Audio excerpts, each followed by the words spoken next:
Neville, మీకు ధన్యవాదాలు. మనమంతా కొన్ని క్షణాలు నిలవబడి ప్రార్థించుట కొరకే తల్ల వంచుదాము. తల్ల వంచండి.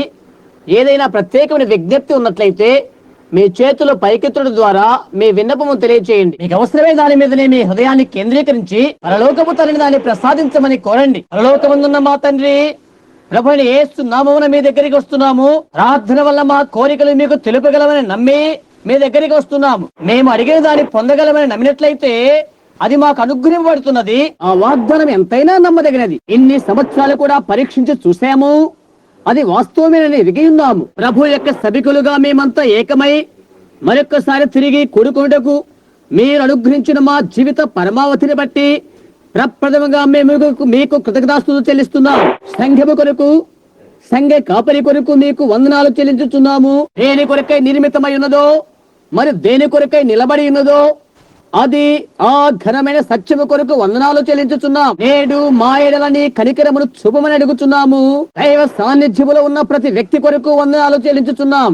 మరి మాకు అవసరమైన జ్ఞానాన్ని అనుగ్రహించమని, తద్వారా మేము బలశూలమగు సేవకులుగా నీకై ఉండుట కొరకై నీ కనికరము మా ఎడల కనపరచమని ప్రార్థిస్తున్నాము. సహృదయముతోనూ భయభక్తులతోనూ నీకు సేవ చేయవలనేది మా హృదయ వాంఛ. తద్వారా మా జీవితాల్లోండి బహు శ్రేష్టమైన దాన్ని మేము పొందగలుగుతాము. ఆ దినములో మేము చేసిన కార్యములు నీకు బహు ప్రీతికరమైన నడవడిగా ఉండునట్టులా మా అనుదిన నడవడి అలాగ ఉండును కాక, నేటి దినాన ఇక్కడ దైవిక సాన్నిధ్యంలో ఉన్న రోగుల కొరకు, అనేక అవసరతములో ఉన్న వారి కొరకు, మరియు ప్రపంచములో ప్రతి చోట నీ పరిశుద్ధ సన్నిధిలో ఉన్న వారి కొరకు మేము ప్రార్థిస్తున్నాము. ఇట్లనగా మహాగణులకు యెహోవా తన శక్తితో దిగివచ్చి సమస్త రోగులను, వ్యాధిగ్రస్తులను స్వస్థపరచుట కొరకై మేము ప్రార్థిస్తున్నాము. నీ మహోన్నతమైన ఘననామునికే మహిమ చెల్లును కాక. ప్రార్థనా విన్నపములతోనున్న ప్రతి వారి కొరకు అంతరంగమును నేటి ప్రాతకాల వేళ ఆశీర్వదించుము. ప్రతి వారి హృదయాన్ని తొంగి చూడమని ప్రార్థిస్తున్నాము. చేతులెత్తిన ప్రతి వారి హృదయ అభిలాషను తీర్చమని ప్రార్థిస్తున్నాము. తిరిగి మేము ఆరాధించు కార్యక్రమం అంతట్లో మమ్మల్ని ఆశీర్వదించు. ఈ ప్రాతకాల వేళ మేము ఈ భవనాన్ని విడిచి ఇంటికి తిరిగి వెళుతున్నప్పుడు, మార్గమందు ఆయన మనతో మాట్లాడుతున్నప్పుడు మన హృదయం మండలేదా అని ఆ ఎమ్మాయి మార్గమున వెళ్తున్న వారు చెప్పిన రీతిగా మేము చెప్పుదము కాక యేసు నామమున ప్రార్థిస్తున్నాము. ఆమేన్. కూర్చోనండి. ప్రభు యొక్క సన్నిధానంలో తిరిగి ప్రజల యొక్క సమావేశములో నేటి ప్రాతకాల వేళ కూడుకోవడనేది నాకెంతో మంచిగా ఉన్నదని నేను చెప్తున్నాను. తిరిగి వచ్చుటకు కొన్ని నెలలు పట్టినది. గడిచిన ఆదివారం నేను రావాలని ఆశించాను, కానీ అది ప్రభు చిత్తము కాదేమని అనుకుంటున్నాను. గమనిస్తే ఇక్కడ ఉన్నటువంటి నీటి కుంట నాకు కొంత అనారోగ్యాన్ని కలిగిస్తుంది. ఈ కొలను లేక కుంట దగ్గరికి నేను వచ్చినప్పటికీ ఇక్కడ ఈ వాతావరణం నాకు సరిపడలేదు. నేను అన్ని చోట్ల తేనెటీగలు ఆ పెట్టెల వలె శరీరం పగిలినది. నేను అనుకుంటాను, ఈ హైస్ వలన కడుపులో బాధ, నేను చాలా జబ్బు పడిపోయాను, నేను వణికిపోతున్నాను, చలితో బాధపడ్డాను. నేను తిరిగి లేచి నాకు నేనుగా రావాలని బలవంతంగా ప్రయత్నించినప్పటికీ నేను రాలేకపోయాను. నాకు తెలుసు ఆ కుంట ఎంతో అనారోగ్యకరమైనదని. అది అనారోగ్యకరమైనది. అతడు నేను నివసింపలేకున్నాను. సరే, మేము తెలియజేస్తాం. ప్రభు ఎక్కడైతే తన పరిచర్య చేయవాలని పిలుచున్నాడో దేశంలోని అట్టి అనేక ప్రాంతములన్నిటిలో ప్రభు యొక్క ఘనమైన పరిచర్యను జరిగించాము. ఈ ప్రాతకాల వేళ అట్టి ఏ ప్రత్యేక విషయాల గురించి నేను మాట్లాడదలుచుకోలేదు, కానీ ఇచ్చిన ఉన్న వారికి ఏదైనా కొంత ప్రబోధించవలనని సహోదరుడు నెవిల్ నన్ను ఎంతగానో కోరి ఉన్నాడు. ఆయన ఎప్పుడు కూడా అలా ఉదాసీనత కలిగి ఉంటాడు. సహోదరుడు నెవిల్ అలాంటి వాడని మనందరికీ తెలుసు. సహోదరు నెవిల్ నేను ప్రేమిస్తున్నాను. ఆయన గూర్చి, ఆయన భార్యని గూర్చి, ఆయన బిడ్డలను గూర్చి, ఆయన కుటుంబాన్ని గూర్చి నేను తలంచిన దినము కానీ ప్రార్థించిన రోజు కానీ లేదు. ఆయన తన పనిని కొనసాగించుటకై దేవుడు శక్తిని అనుగ్రహించును కాక. మన కాలం అనేది ముగింపు కాన ఉన్నది. మనమంతా అది ఎరుగుదాం. రేపు దినానికి ఎంతో సమీపంగా ఉన్నాం. అదే ఈ రోజు యొక్క సాయంకాలపు వెలుగు కాంతై ఉన్నది. మా కుటుంబ సభ్యులంతా పశ్చిమ ప్రాంతాన ఉన్నారు. అంతా క్షేమమే. నేను 12 పౌండ్లు బరువెక్కాను. తిరిగి ఇక్కడికి వచ్చాక 10 పౌండ్లు తగ్గాను. వెల్లి పాల్ 18 పౌండ్లు బరువెక్కాడు. రెబకా, శారా, జోసెఫ్ అంతా బరువెక్కారు. అయితే నా భార్య బరువెక్కలేదు. అయితే అది ఇక్కడ ధైర్యంగా చెప్పలేనని మీకు తెలుసు. ఎందువల్లంటే కొద్దిసేపు అయిన తర్వాత నేను ఇంటికి తిరిగి వెళ్ళవలసి ఉన్నది. అది మాకెంతో అద్భుతమైన సమయమై ఉన్నది. మరి మేమెంతో కృతజ్ఞమై ఉన్నాము కూడా. తిరిగి వచ్చుడనేది ఒక విధాన బాధగానే ఉన్నది. అయితే మేము 1-2 ప్రాముఖ్యమైన ఘట్టములను ప్రాముఖ్యంగా పోగొట్టుకున్నాం. అదేదనగా దాని స్థానాన్ని అదే పూరించగల మరి ఒక స్థానము లేదు. ఒకటి ఇక్కడ మా స్నేహితులు మరియు సంఘము. మేము ఎక్కడికి వెళ్ళినప్పటికీ స్నేహితులు సంపాదించగలం. అందుకొరకై మా స్నేహితులందరికీ మేము కృతజ్ఞులమై ఉన్నాం. అలాంటి స్నేహితుల గురించి ప్రత్యేకత ఏంటంటే, స్నేహితులుగా వారిని మరి ఒకరిని ప్రతిరూపము చేయడం చేతగా అతను ఎటువంటి స్నేహితులైనప్పటికీ అలాంటి స్నేహితులుగా మరి ఒకరిని పరిగణించడానికి మరి వేరే మార్గము లేదు. నీవు వారితో కలిసిపోతావు, మీరు ఒక్కటై ఉంటారు కనుక మన విరువును కలిసి ప్రభు రాకడికై ఎదురు చూస్తుంటాం. నీవు అలాంటి వారిని గుర్చి తలంచుటకు అది ఓ విధంగా తలంపునకు కష్టతరంగా కనిపిస్తున్నది. నీవు వేరు కాలేవు. నా మనస్సులో ఒక లేఖన భాగము స్ఫురిస్తుంది. అది పౌలు కొరింథులో వ్రాసి తెలియచేసింది అనుకుంటాను. ఉన్నవైనను, రాబోనువైనను, కారులైనను, కరువైనను, వస్త్రహీనతైనను, ఉపద్రవమైనను, సృష్టింపబడినవైనను, జీవమైనను, మరణమైనను క్రీస్తు యేసునందుల దేవుని ప్రేమ నుండి మనల్ని ఎడబాపునా. చివరికి మరణమైనా మనల్ని ఎడబాపనేరదు. చూడండి, ఎందుకంటే దేవుని వాక్యం యొక్క గొప్ప సహవాసమందు మన హృదయాలు ఏకీభించునివి కాబట్టి మరణము సహా మనల్ని వేరు చేయలేదు. అన్ని కాలములలోనూ అన్ని యుగముల్లోనూ ఉన్న ఆ గొప్ప నిత్యోగ వారితో మనం ఉంచుదాం. ప్రాతకాల వేళ పిల్లలు మనందరము ఆలయానికి వెళ్తాము. అయితే నీవెక్కడికి వెళ్ళినప్పటికీ చిన్న దేవాలయం కాదు, మూలన ఉండేది. దానికి సంబంధించిన ఒకటి ఉంటుంది. ఉదయవేళలో ఎత్తైన స్థలములో మ్రోగుతున్న పాతగడ్డ శబ్దాన్ని నేను ఇప్పుడు వింటలేదు. ఇప్పుడు అది మ్రోగలేదనుకుంటాను. కారణం ఏమంటే ఆ గోపురాన్ని ఇంకా వారు ఎక్కడ పెట్టలేదు. అయితే ఇక్కడ 8వ పెన్వీధిలో కూడుకునే స్థలం విషయమైతే 35 సంవత్సరాల క్రితము నా మొదటి ఆలయాన్ని నిర్మించుటకు ఈ చెత్త నేలలో మోకాళ్ళుని ప్రార్థించాను. ప్రభుయేసు దాని విషయమై నేను ఇలా సంధించినది. నేటి దినానైతే అది ఒక చిన్న పుణ్యస్థలముగా నిలిచి ఉన్నది. దాని యొక్క ఇటుక సున్నము కూడా ఆరాధన స్థలముగా నిలిచిపోయినవి. నా హృదయాంతరంగం అయితే నాకు జ్ఞాపక చిహ్నాలు ఉన్నంత వరకు అది ఆరాధన స్థలముగానే నిలిచిపోతుంది. సంఘం అనేది భవంతి కాదు, అందులో దేవుని ఆరాధించుటకు కూడుకున్న ప్రజల సమూహమే సంఘము. వీరన్నిటి కొరకై మేము ఎంతో కృతజ్ఞమై ఉన్నాము. మనకున్న సమయం ముందుకు చాలా సాగిపోతుంది అనుకుంటాను. ముందున్న సమయం ఎక్కువగా లేదు. జరిగిన విషయాలను మీకు సంక్షిప్తంగా తెలియజేస్తాను. నేను ఇక్కడ ఉన్నప్పుడు కొన్ని టేబుల్ తయారు చేస్తాను. ఎటువంటి క్రొత్త వర్తమానమైనప్పటికీ, టేబుల్ వర్తమానమైనప్పటికీ అది మొదట ఈ ప్లాట్ఫామ్ మీద నుండే బయలు వెళ్ళాలి అని నేను వాగ్దానం చేస్తాను. కనుక ఇక్కడనే అన్ని టేబుల్ తయారు చేయబడతావి, బయటికి కాదు. సహోదరు జిమ్ మరికొందరు వెళ్లి కూటముల్లోనూ మరి ఇతర స్థలములోనూ టేబుల్ మూలగా అమ్ముతారు. అయితే ఏది ఉత్పన్నమైనప్పటికీ అది మొదటిగా ఇచ్చడి ఉండే బయలు వెళ్ళాలి. చూసారా, మీరు గతాన్ని పరీక్షించండి, ఆ విషయం మీకు అర్థమవుతుంది. అదే నేను మీకు చేసిన వాగ్దానం. ప్రభు దాన్ని మార్చు వరకు అలాగే కొనసాగుతున్నది. ప్రపంచమంతటా ఉన్న మన యొక్క టేబు ఖాతాదారులు ఒక వర్తమానం ఇచ్చడి నుండి బయలుదేరిన వెంటనే భూగోళానంతని కూడా వ్యాపింపజేస్తున్నది. చూడండి, టేప్ రికార్డుల ద్వారా పలు స్థలములకు, అడవుల ప్రాంతాల్లో కూడా వ్యాపకమవుతున్నది.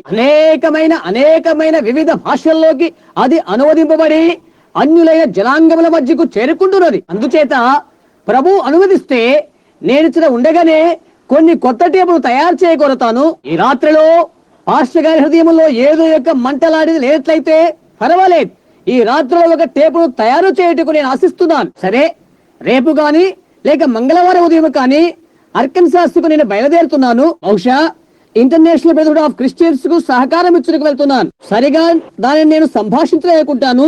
అదేదో నేషనల్ బ్రదర్హుడ్ ఆఫ్ క్రిస్టియన్స్. వాస్తవానికి అది నాకు తెలియదు, క్షమించండి. అది విడ్డూరంగా లేదా? వందనాలండి.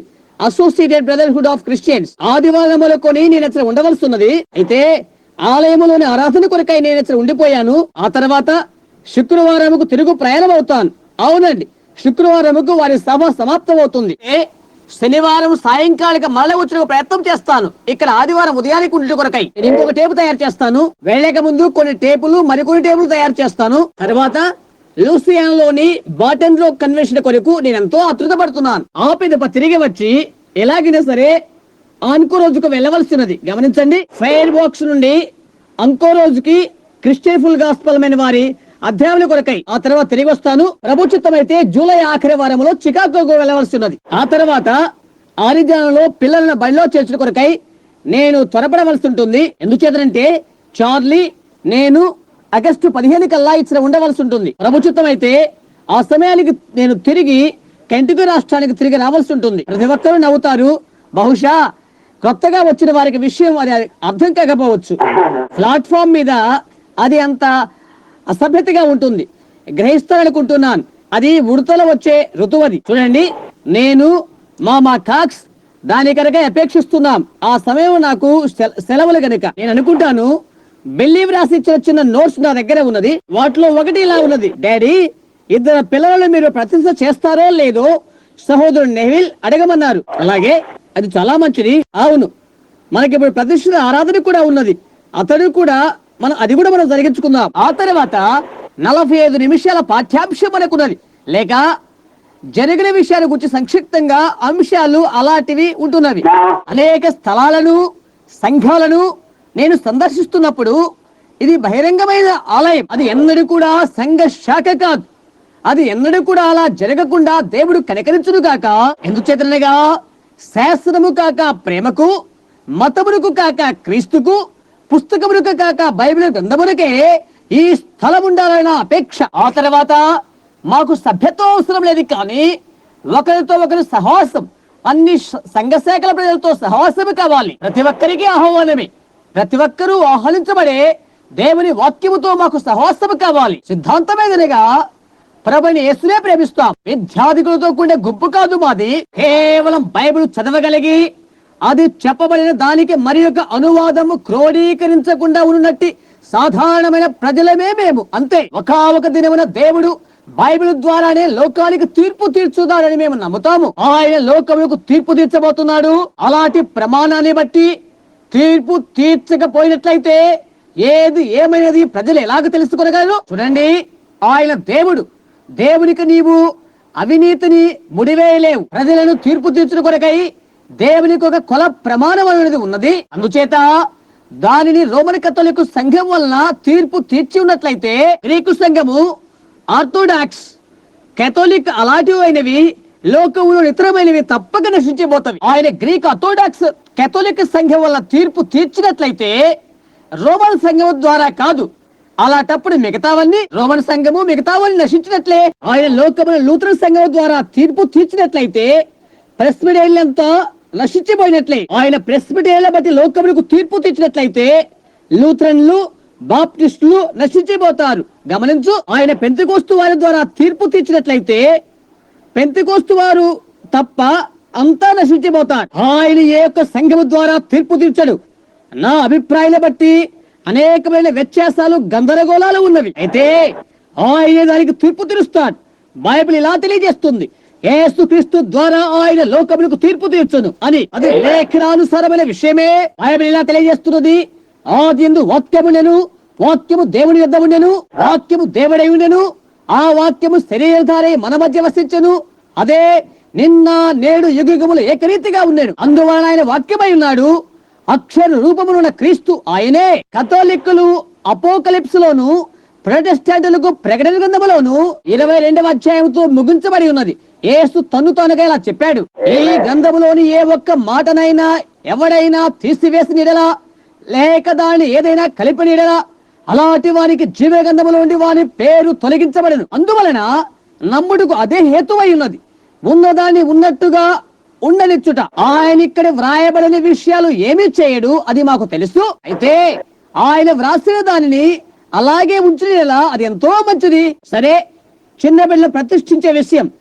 అనేకమైన రకాల ప్రజలు మెథడిస్టు సంఘం వారు చిలకరింపు చేస్తారు. కథలిక్ సంఘములో మొట్టమొదట ప్రభురాత్రి భోజనము వారికి ఉంటుందని అనుకుంటాను. లేక లూథరన్ సంఘం వారికి 12 సంవత్సరాల నుండే ఉంటుంది. వారికి పుట్టినప్పుడు ఒక రకమైన బాప్తిస్మ ఉండును. చిన్న బిడ్డలకు చిలకరింపు బాప్తిస్మ ఇస్తారనుకుంటాను. చాలా కాలం కిందట చిన్న బిడ్డలకు బాప్తిస్మము నజరీన్ నుండి మెథడిస్ట్ గారు వారు విభజన అయిపోయారు. సౌర బ్రౌన్, అది వస్తువే కదా. మెథడిస్ట్, నజరీన్ సంఘాలు వేరుపరుచుకోవడం అనేది అదేనని నేను అనుకుంటాను. ఎందుచేతంటే నజరీని వారు చిన్న బిడ్డల బాప్తిస్మం అంగీకరించారు. మనకైతే ఈ ఆలయంలో ఉన్నవారికైతే బైబిల్ చెప్పిన ప్రకారంగా మనం ఉన్నట్లయితే ఎవరికైనా చిలకరింపు బాప్తిస్మం ఇచ్చినట్లుగా బైబిల్లో ఎక్కడా కనిపించదు.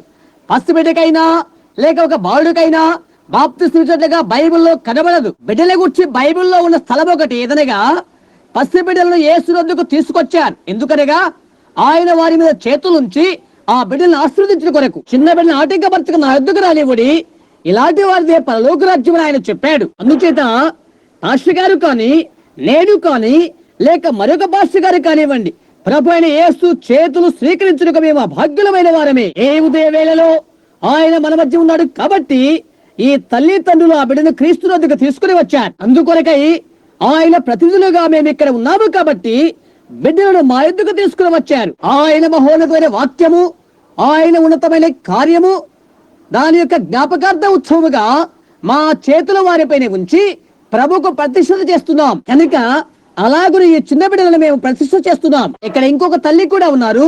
ఆమె తన బిడ్డను ఎన్నడూ ప్రతిష్ఠ చేయలేదనుకుంటాను. ఇక్కడ తమ బిడ్డలను ప్రతిష్ఠ చేయడం కొరకై వేచున్న తల్లిదండ్రులతో కూడా ఆమె కూడా వచ్చినకై ఆశిస్తున్నారు. వారికి తీసుకుని వచ్చి దేవునికి అర్పణ చేస్తాం మరియు వారి కొరకై ప్రార్థించి ఆయన మార్గములకు ప్రత్యామ్నాయముగా మా చేతుల్లో పెట్టి ఉన్నామని ప్రభువుకు తెలియజేస్తాం. నేను ఎరిగినంత వరకు అది లేఖములకు అది చాలా సమీపంగా ఉన్న కార్యము. ఒక వర్గం ప్రజలు చెప్పిన రీతిగా నేనైతే వాక్యం ప్రబోధించే రీతిగా ఉంటున్నాను. మీ పుస్తకాలు మీరు తీసి చూడండి. నేను సరిగా చెప్పాలనుకుంటున్నాను. అది నిజంగా వాస్తవమే. పియానిస్ట్ ఇక్కడ ఉన్నట్లయితే సహోదరుడా, మీరు పియానిస్టా? నా సొంత సంఘములో పియానిస్ట్ ఎవరనుకుంటే వింతగా లేదా? నేనే తలుపును తట్టవలసినది, పర్వాలేదు. వారి పాట పాడుతారు లేక సంగీత వాద్యం వాయిస్తారు. వారిని తీసుకురండి యేసు వద్దకు తీసుకురండి చిన్నపిల్లలని. సర్వ సభికులంతా ఈ కీర్తన పాడుతున్నప్పుడు మనమందరం లేచి నిలబెడదాం. సరిగ్గా సమయానికి సంపూర్తి చేసామనుకుంటాను. సరైన సమయానికి 11 గంటలకు వచ్చేసాము. ఆ బిడ్డలను తీసుకుని తల్లి తండ్రులు కలిసి వస్తుంటే నేను ఇలాగ ఊహించాను. మీకు తెలుసా, మన ప్రభువైన యేసు యొక్క ప్రాతకాల వేళలో వస్తున్న యేసేపు మరణి గురించి నేను తలంచాను. సహోదర కిడ్, ఈ రోజు నాకు ఆఫీసులో ఒకరితో చిన్న సంభాషణ సమావేశం ఉన్నది. ఈ ప్రాతకాల వేళలో నీ సమాన వయస్కులతో నీవు ఆతులతో మాట్లాడుతున్న విషయం నేను విన్నాను. జనసమూహములో ప్రభు నిన్ను ఎలా స్వస్థపరిచినది నీవు చెప్తున్నావని నేను అనుకుంటున్నాను. ఒక ప్రాతకాల వేళ పెద్ద వయస్కుని కలుసుకుంటుకై నా కారు చక్రాలు పగిలిపోవలసి వచ్చాను. అతను ఒక పాతకాలపు దైవ సేవకుడు. ఈ మనిషిని గురించి ఆలోచన చేస్తాం. ఆయన భార్య నేను జన్మించగా ముందు ఉన్నప్పటి నుండి సువార్త పని చేస్తున్నాను. ఇంటికి టెన్నిస్ పర్వతలోయల ప్రాంతాల్లో గనుల పరివార మధ్య ఈయన సువార్త ప్రకటిస్తూ మనుగడ సాగిస్తున్నాడు. తినటికి ఏ ఆహారం లేక జీవనం గడుపుకుంటున్నాడు. ఇక్కడ ఉన్న ఆయన భార్య అయితే వాష్ బోర్డు లో బట్టల పని చేస్తూ దినానికి 20 లేక 30 సెంట్లు సంపాదించి భర్త సువార్త పనికై పంపుతున్నది. ఒక వ్యక్తిని పురికొల్పడికి చాలదా కాదా? అతని తలంచుకుంటే అతను పడిపోయాడు. ప్రఖ్యాత వైద్య నిపుణులు అతను చనిపోతున్నాడని చెప్పారు. ప్రాస్టేట్ క్యాన్సర్ జబ్బుతో అతని కృంగజేసినది. కొన్ని గంటలు మాత్రమే బ్రతకగలడు. బహుశా ఉంటే 1 లేక 2 రోజులు మాత్రమే. అది జరిగి ఇప్పటికి 2 లేక 3 సంవత్సరాలుగా వస్తున్నది. అయితే అతడు ఆరోగ్యవంతుడై ఉండి దేవునికి మహిమ తెలుస్తూ ఈ ఉదయాన మన మధ్య ఉన్నాడు. సహోదర కిడ్, నీవు స్వస్థత పొందినప్పుడు నీ వయసు ఎంత? దేవుడు నిన్ను స్వస్థపరిచినప్పుడు నీ వయసు ఎంత? ఇప్పుడు ఆయన వయసు ఎంత? సరే, దేవుడు అతన్ని స్వస్థపరిచినప్పుడు 80 సంవత్సరాల వయస్సు కలిగిన వాడు. వృద్ధులైన మనల్ని దేవుడు జాగ్రత్త తీసుకుంటాడు. నిశ్చయం ఆయన చేస్తాడు. అవునండి, అబ్రహాములకు 100 సంవత్సరాలప్పుడు, శారా 90 సంవత్సరాలప్పుడు దేవుడు స్వస్థపరిచాడు వారిని. ఇస్మాయిల్ కన్నారు, క్షమించండి, ఇస్సాకును అప్పుడు కన్నారు వారు. అవును కదా? అది మనకెంతో ఆనందకరమైన విషయం. సరే, మీరెంతో మంచివారు. ఉదయం మొదలుకొని ఇలాగే నేను మాట్లాడుతూ ఉన్నాను. ప్రశస్తమైన వాక్య భాగాన్ని కొంత చదువుకొని కార్యక్రమాలకు ముందుకు సాగిపోదాం. ప్రభు చిత్తమైతే జరిగిన విషయాల గురించి సంక్షిప్తంగా మీకు విశదపరచ కోరుతాను. ప్రభు చిత్తమైతే ఈ రాత్రి పూట ఒక అంశాన్ని గురించి మాట్లాడతాను. ప్రత్యేకించి బయటకు తీసుకుని వెళ్ళుకొని దాన్ని టేప్ చేస్తాను. మీరు వచ్చి వినాలని ఆశిస్తే అలాగే వినవచ్చు. ఆశీర్వాద వర్తమానం కొనసాగించిన అనంతరము నేను టేప్ చేస్తాను. ఆయన రాకడ యొక్క ప్రకాశిస్తున్న ఎర్రటి దీపమును గురించి నేను మాట్లాడతాను. ఇప్పుడు మన మీద ప్రకాశించే కాంతులలో ఒకటి అలా ఉన్నది. ఆయన యొక్క ప్రకాశిస్తున్న ఎర్రటి దీపమును గురించి ఈ రాత్రి మాట్లాడతాను. అయితే ఇప్పుడే మన కుడి ప్రక్కనే ఉన్న సిగ్నల్ వంచబడినది, ట్రైన్ బ్లాక్ అయినది. సంఖ్యాకాండం 16వ అధ్యాయం ఎవరైతే చదువుతారు? ఇది నిరంతరము నిలిచి ఉండేటువంటి వాక్యం.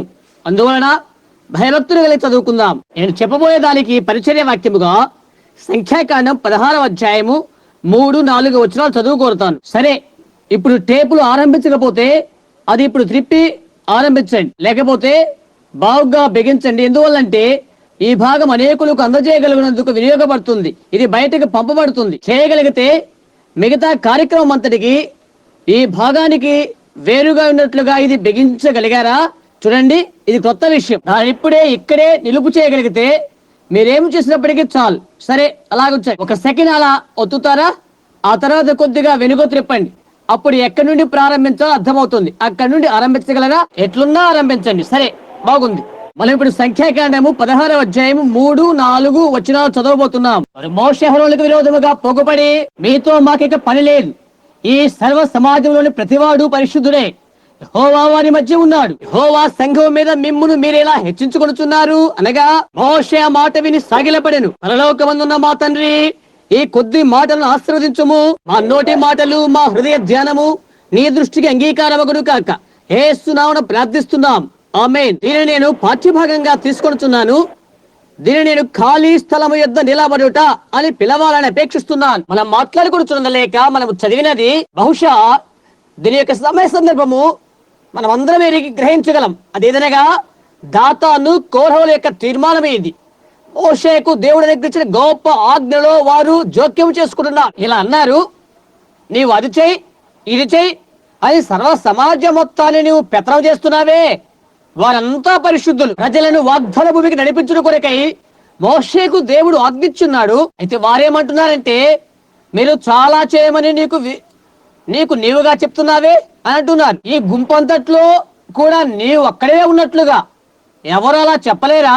ఈ మధ్యలో నువ్వు ప్రత్యేకపరచుకోమని దేవుడు మోషేకు చెప్పినంత వరకు అది ఆయనకు ఆయాసకరముగా ఉండేను. నేను ఇప్పుడు సమస్త గుంపును కాల్చివేసి నీతో నూతనమైన జనాంగాన్ని ఆవిర్భవిస్తానని మోషే దేవుని సన్నిధిని సాగిలబడి ఇలా చెప్పాడు. ఆయన పైగా దాటిపొమ్మని అన్నాడు. చూడండి, నేటి దినాన లోకాన్ని ఆయన తుడిచివేయబోతుంటే మన పాపం వల్ల దేవుడు విసిగిపోయే కాలం ఒకటి రానయ్యున్నది. మనం ఇలాగే పాపం చేస్తూ ఉంటుంటే ప్రజల పక్షమున మోషే వలె నిలబడగల వారు ఎవరు? అలా నిలబడగల వ్యక్తిని మనం కనుగొనగలమా? లేక మోషే వలె దేవుడు అంగీకరించగల వ్యక్తిని చూడగలమా? దేవుని యొక్క కోపం అతని పైకి వచ్చే వరకు మోషే యొక్క ప్రాణము దేవునికి ఎంతో విలువగలదిగా ఉండేను. చివరకు దేవుడు మోషేను దాటి వెళ్ళుటకు అంగీకరించలేదు. నేటి వరకు కూడా నాకు అది చిక్కు ప్రశ్నగానే మిగిలిపోయినది. లేఖన భాగ ప్రత్యక్ష వలన ఒక దినాన నా తలంపుని కది అందినది. వాడిని మీరు గమనించిన మోషే ఆజ్ఞలతో కూడా ప్రతి విధిగా ఉన్నాడు. అతడు యేసుక్రీస్తుకు పోలికై ఉన్నాడు. దేవుడు సర్వ మానవాళి ప్రాణము తీసివేయుటకు, ప్రపంచాన్ని నాశనము చేయుటకై సంసిద్ధమైనప్పుడు పాపులందరూ మరణపాత్రులుగా ఉండగా మన పాపముల కొరకై యేసుక్రీస్తు చనిపోయాను. క్రీస్తు ఆయన స్వకీయ కుమారుడై ఉన్నందున దేవుడు దాటిపోలేకపోయాను. అయితే మార్గమును సరళము చేయుటకై యేసు తనకు తానుగా ఉచితముగా అర్పణ చేసుకున్నాడు. మోషే అయితే అది చేయలేకపోయాడు. మన వంటి రక్తము తప్ప మోషేకు మరి వేరే రక్తము లేదు. అందువలన మన పాప క్షమాపణ కొరకై అతని రక్తం సరిపోదు. అయితే యేసు తనకు తానుగా దేవుని రక్తము గలవాడై, వాస్తవమైన దేవుని రక్తము, దేవుడు మానవ జాతి పాపానంతయు క్షమించాడు. అప్పుడు ఎందువలనగా ఆ పాపమంతా ఆయనపైనే మోపబడటం వలన ఆయన కల్వరిగిరికి వెళ్లి దేవుని సన్నిధానములో శ్రమను పొందెను, చనిపోయాను, ఆ తలములో వేయబడిను. హేతు ఏమనగా మన పాపములు ఆయనపై మోపబడి పాపమాయను. ఆయన మన భారమంతా సహించి కల్వరిగిరి వరకు మోసుకొని పోయి అతడి నుండి నరకములోకి మన పాప ప్రాయశ్చిత్తార్థమై దేవుడు ఆయన 3వ దినమున తిరిగి లేపాడు. నేటి దినాన నరుడికి దేవునికి మధ్యవర్తి ఆయన మాత్రమే. మనం ఉచితంగా రక్షించబడితే మనం కేవలం పాపము చేస్తామని కూడా దేవునికి తెలియదు. మరచిపోవుటనే సముద్రములో మన పాపాలు నెట్టివేయబడేవి మరెన్నడూ కూడా జ్ఞాపకానికి రావు. మనముగా అవి చేయలేం. కారణం, మనం పరిమితమైన వారం, ఆయన అపరిమితుడు లేక అతీతుడు. హద్దులు గల మనం ఇంకా గుర్తుంచుకుంటాం. ఎందుచేతనగా మనమంతా అతీతులము కాము కనుక. మనము పాపము చేసామని కూడా మరచిపోవడంతటి అతీతులైన దేవుడు ఆయన. ఆయన యొక్క సన్నిధిలో మనము కుమారులము కుమార్తెలమై ఉన్నాము. ఆయనకు కలిగినదంతా మనదే. నేను ఆయన యొక్క నీతిగా తీర్చబడి కొరకై ఆయన నా యొక్క పాపమాయను, నీవు ఆయన యొక్క నీతిగా తీర్చబడి కొరకై ఆయన నీ యొక్క పాపమాయను. యేసుక్రీస్తును నీకు ఒప్పుకోనంత వరకు దేవుడు నీలో పాపాన్ని చూడడు. ఒకప్పుడు ఒకరు నాతో ఇలా మాట్లాడుతున్నారు. అటువంటి విశ్వాసం నేను కలిగి ఉన్నట్లయితే ఆ ఆవిర్వైపు మళ్ళా నేను ఎన్నడూ మరణగలనా? పట్టణాన్ని అలంకరించాలి, ప్రతి డాన్స్ హాల్కు వెళ్ళాలి, నేను బాగా త్రాగాలి, అన్ని ఆశామాషాలు చేస్తాను. ఇందువలన నీవు ముందుగానే క్రీస్తులో భద్రపరచబడి ఉన్నావు. అది చేస్తే ఏమవుతుంది? నేను చెప్పాను, నీవు పొందలేదన్నట్టుకు అది నిదర్శనమైంది. నీవు గమనించు. యేసుక్రీస్తు మృదుత్వం చేత దేవుని యొక్క ప్రేమ నిన్ను తాకి ఉన్నట్లయితే ఆయన్ని అమితంగా ప్రేమిస్తావు. నీ పాపము మాదిరిగానే లోకము కూడా చనిపోతుంది. తద్వారా నీవు పరిశుద్ధాత్మని కలిగి ఉన్నావని తెలుసుకుంటావు. కేకల వేయవల్ల కాదు, అరవటం వల్ల కాదు, భాషలు మాట్లాడటం వల్ల కాదు. పాపము నీలో పాతిపెట్టబడినప్పుడు నీవు యేసుక్రీస్తులో జీవిస్తున్నావన్నమాట. ఆహా, దేవుని ప్రేమ ఎంత ఉన్నతమైనది, ఎంతటి పవిత్రమైనది. చూడండి, కొద్ది కాలం క్రితమే ఇక్కడ లూయిస్ వెళ్లి కెంటికీలో ఒక సేవకుడు ఒక యవనస్తురాలి గురించి మాట్లాడుతున్నాడు. పెళ్లి చేసుకోకుండా కొంతకాలం వేచి ఉన్నది. బహుశా 25-30 సంవత్సరాల వరకు ఆమె అలాగే ఉన్నది. ఆమె చాలా మంచిది, స్థిరత గల క్రైస్తవ అమ్మాయి. లూయిస్ వెల్లీలో ఇంకొక వ్యక్తి ఉన్నాడు. అతనంత మంచి జీవితము జీవించిన వాడు కాదు. డాన్సులకు, రోడ్డు పక్క ఇళ్లకు పరిగెత్తే వ్యక్తి అతడు. అయితే ఒకానొక దినాన అతను పాప క్షమాపణ పొందిన వాడై నిజమైన క్రైస్తవుడై స్థిరత గల క్రైస్తవుడు అయ్యాడు. 1 సంవత్సరం క్రితము ఆ యవనురాల్ని ప్రేమించాడు ఇతడు. ఈ స్త్రీ కూడా అమితంగా తను ప్రేమించున్నది. ఆ తర్వాత వారు పెళ్లి చేసుకున్నారు. ఆ ఇద్దరు అలా 2 సంవత్సరాలు గడిపిన తర్వాత ఒక రోజు ఈ యవన స్త్రీ భర్తతో ఇలా చెప్తుంది. ఆమె అడిగింది, ప్రియా, ఈ మధ్యనే క్రైస్తవుడు అయ్యావు, కొత్త క్రైస్తవుడు కనుక నీకు భక్తి జీవితం కష్టతరంగా ఉంటుంది. ఇంకా అంటున్నది, నేనైతే బాల్యం నుండి కూడా క్రైస్తవ అమ్మాయిగా పెరిగాను చెప్తుంది. యవ్వన క్రైస్తవుడైన నీకైతే రకరకాల చిక్కులు, శోధనలు నిన్ను వెంటాడుతవి. వాటన్నిటిని నీకు నిలబడాలి. ఒకప్పుడు నీవు ఎక్కువ పాపము చేసావు కదా. అవును, ఇది యుద్ధము అవుతుంది అని అన్నాడు అతడు. ఆమె అంటుంది, నీవు ఒకటి మాత్రం గుర్తుంచుకో, ఎక్కడైనా గాని శత్రువు నేను తలకిందులు చేసి నీవు పడిపోయి పాపము చేస్తే ఇంటికి రాకుండా ఉండబోకు. నీవు ఇంటికే రావాలని నా కోరిక. ఇంకా చెప్తుంది, నువ్వు పెళ్లి చేసుకున్న నీ భార్యే నీ కొరకు ఇంటి దగ్గర ఉన్నదని తెలుసుకో. ఇలా అంటున్నది, నీవింటికి మరలా వచ్చులాగా, నీవు దేవుని దగ్గరికి తిరిగి వచ్చులాగా నేను నీ కొరకు ప్రార్థిస్తూ ఉంటాను. నీవు దూరంగా ఉండిపోవడం నాకు ఎన్నడూ కూడా ఇష్టం లేదు. చూడు, నీవు ఏదో అయ్యున్నావని కాదు నిన్ను పెళ్లి చేసుకున్నది. నేను నిన్ను ప్రేమించాను కనుక పెళ్లి చేసుకున్నాను. ఇంకా ఆమె చెప్తున్నది, నువ్వు ఏమి చేసింది నాకు అనవసరం, నేను ఇంకా నిన్ను ప్రేమిస్తూనే ఉన్నాను. నేను నిన్ను ప్రేమించాను కాబట్టి నిన్ను పెళ్లి చేసుకున్నాను. ఆ మనుషుడు ఆ దినాత పనికి తిరిగి వెళ్ళాడు. అతను ఎక్కడ పని చేస్తున్నాడు, ఆ స్థలములో అవే మరలా ప్రతిధ్వనిస్తుంపజేస్తున్నావు అతనికి. అతను అంటున్నాడు, అలాంటి దానికి వ్యతిరేకముగా పొరపాటు ఎవరైనా ఎలాగూ చేయగలరు? అతని అంత గాఢంగా ప్రేమించిన ఒక స్త్రీ అతను ఏమి చేసినప్పటికీ కూడా తిరిగి నమ్మని ఆహ్వానిస్తూ స్వీకరిస్తున్నట్లయితే తిరిగి ఆ ప్రయత్నం ఆమె అతని కొరకు చేస్తున్నప్పుడు ఆమె గమనించండి, అది ఇలా తెలియబడుతున్నది. దానికి కోట్ల సంఖ్య పెట్టి హెచ్చించు, అప్పుడే దేవుని యొక్క ప్రేమను గూర్చి నీకు ఒక ఆలోచన తట్టగలదు. చూడండి, ఒక వ్యక్తి యేసుక్రీస్తు ప్రేమలో పడిపోయినట్లయితే ఈ లోక కార్యాలు లేఖనముల యొక్క వెలుగులో ఆయన నీ కొరకు ఏమి చేశాడో నీవు తలంచున్నట్లయితే ఏదో ఉద్రేకంతో కాదు, అది ఏమైనది యథార్థమైన రుజువులతో, అలాంటప్పుడు నీలో ఒకటి జరుగుతున్నది. కొత్త జన్మ వచ్చిన వెంటనే అర్ధరాత్రి అంధకారం వలె పాపం పటాపంచలైపోతుంది. వెలుగు నీలో ఉన్నంత కాలము చీకటి ఎలాగో కాంతనివ్వగలదు? అది అలా జరగటానికి వెళ్ళేది. అదే దేవుడు ఒక మనిషికి చేసే కార్యం. అనగా తనకు తానుగా గాధంలో పడవేశాడు, వాగ్దానం స్వతంత్రించుకుంటూ కొరకై. మోషే అయితే దీనికి వ్యతిరేకమైన పోలిక కలిగిన వాడై ఉన్నాడు. అందుచేత మోషే ప్రజల మధ్య ఖాళీ స్థలములో నిలవబడి ఉన్నాడు. వంగిపోయి కృంగిపోయి సోమర్తనముతో ఉన్న మనము నివసిస్తున్న లౌకిక కాలాన్ని చూస్తుంటే నేటి దినా నాకెంతో ఆశ్చర్యంగా ఉన్నది. సంఘ కాలంలో కూడా మనము సాగిపోతున్నామని మనందరికీ తెలుసు. మనము నివసిస్తున్నది లౌకిక సంఘ కాలం. సోమర్తనముతోనూ మెతకదనముతోనూ తందాన ఆనందములతోనూ కవింపు నవంబులతోనూ పాప భూయిష్టమైన కాలములో నివసిస్తున్నాం మనం ఈనాడు. సంఘమా, బయటకు తప్పుకో, సమస్త గుంపుని కూడా నిర్మూలన చేస్తా అని దేవుడు చెప్పి ఉండకుండా ఆశ్చర్యంగా లేదా? గమనించు, ఎంతటి భీకరమైన దినాల్లో మనం నివసిస్తున్నాము. ఈ దినాల్లో కూడా ఆయన దాన్ని చేస్తాడు. ఏమి సంభవింపలేదో మనకు తెలుసు. ఎవరు దీని నుండి తప్పించుకోలేరు. ఎందుచేతనగా దాని నుండి తప్పించుకుని కోరు వారి కొరకు ఒకరు ముందుగానే చనిపోయారు. అయితే ఎవరైతే క్రీస్తును స్వీకరించారో, క్రైస్తవులయ్యారో అటువంటి వారిని ఆ ఉగ్రతను తప్పించిన కొరకై ఆయన రానయ్యున్నాడు. అప్పుడు ఆయన అది చేయలేదు. మోషే కాలంలో అది చేయుటకు మార్గము లేదు. ప్రకటన గ్రంథములో లౌకిక సంఘ కాలాన్ని మనం గమనిస్తున్నాము. ప్రకటన గ్రంథములో 3వ అధ్యాయంలో లౌకిక సంఘ కాలాన్ని గురించి గురుడ్డిది అని బైబిల్ తెలియజేస్తున్నది. ఇంకా ఇలా తెలియబడుతున్నది, నేను ధనవంతులను ధన సమృద్ధి చేసి ఉన్నానని నీవు చెప్పుకొనుచున్నావు. గొప్ప గొప్ప దేవాలయములు, అలంకరణతో ఉన్న వస్త్రధారైన ప్రజలు ఏ సంఘ కాలములో కూడా లేని మహోన్నతమైన స్థితి. ఇందువల్లనగా నాకేమీ కుదువలేదని నీవు చెప్పుకొడుతున్నావు. నీవు దౌర్భాగ్యుడవును, దిక్కుమాలినవాడవును, దరిద్రుడు, గుడ్డివాడవును, దిగంబరివై ఉన్నావని వెనుకక ఉన్నావు. ఒక వ్యక్తి ఇలాంటి స్థితిలో ఉన్నట్లయితే, నీవు ఇలాగున్నావని అతనికి నీవు చెప్పినట్లయితే, అతడు పిచ్చివాడు కాకుండా ఎడల తను క్రమపరుచుకుంటాడు. అయితే అతడు అదే స్థితిలో ఉన్నవారైతే, అతని స్థితిగతులను గూర్చి నీవు చెప్పనట్లయితే, అతడు దిగంబరి కాదని తలంచుకోడు. ఆ ఆకారములో అతడు ఉన్నాడని అతడు అనుకోడు. అది ఏమి అర్థమవుతుందంటే, అతడు గుడ్డివాడు అని గుర్తింపవచ్చు. క్రీస్తును సేవించుటకు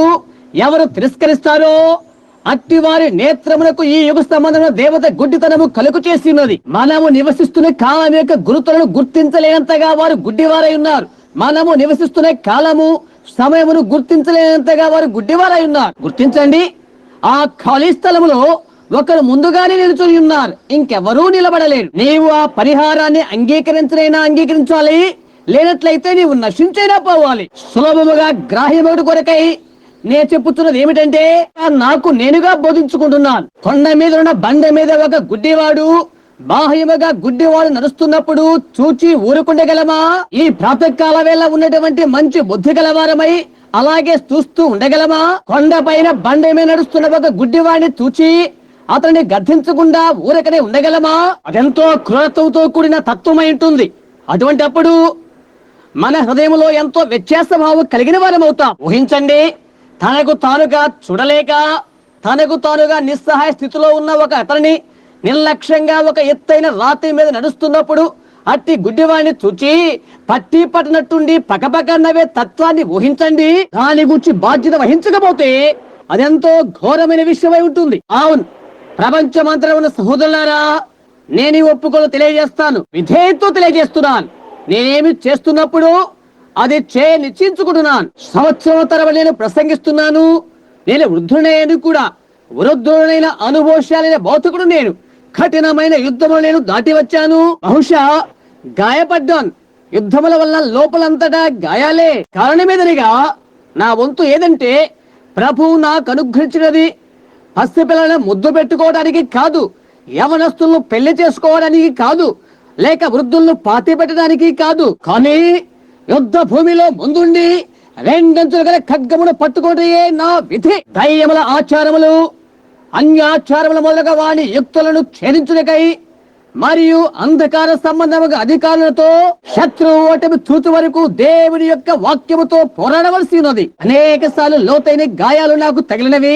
సరే, ఈ దినమందు నేను ఒక వర్తమానంతో వచ్చినప్పుడు నేను చెప్పదలించినది సంఘములో చెప్పవలసి ఉన్నది. పరిశుద్ధాత్మ నన్ను ఈ పని కొరకు పిలిచినప్పుడు కొన్ని సంవత్సరాల కిందటే ఈ విషయం ముందుగా తెలియచేశాను. ఆయన నావలు బట్టి మీకు ఒక విషయం నేను తెలియచేసి ఉండగా, అది జరగలేదని చెప్పగల మనుషుడు భూమి మీద ఎవరైనా ఉన్నారా?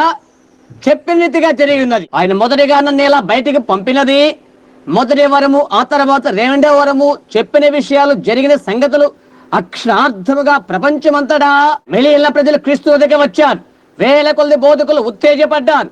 భూగోళం అంతటి కదలించగల ఉద్యమము ఆరంభమైనది ఈనాడు. పెంతెకోస్తు వారు వర్తమానాన్ని స్వీకరించి పునాదిని బలపరుచుకున్న వారిలో వారు ఒక్కరు. పెంతెకోస్తు సంఘాల్లో అనేకమైన మార్పులు జరిగినవి. చిన్న చిన్న గుంపులైన పెంతెకోస్తు వారిలో మిగతా సంఘాల కంటే అవి సఖ్యత పడ్డవి. అది సంఖ్యల పట్టి. ఎందుకని? వారు సత్యాన్ని స్వీకరించారు కనుక ఉద్యోగపడగలిగారు. ఆ తర్వాత రోగుల స్వస్థత, దయ్యముల వెళ్ళగొట్టబడుట, చనిపోయిన వారు తిరిగి లేచుట, ఎట్టి గొప్ప సమయాన్ని రుచి చూచాము. దానికి మనందరము సాక్షులము. మరియు అనేకమైన వైద్యులు, గొప్ప గొప్ప వారు కూడా దానికి సాక్షులు. ఆ పిదప మన మధ్య ప్రభువైన యేసు కనిపించుట, ఆ గురుతును మీరు చూడగలుగుతున్నారు. నేను అనుకుంటాను అది ఆ గురుతు గోడ మీద తైలించబడి ఉన్నది.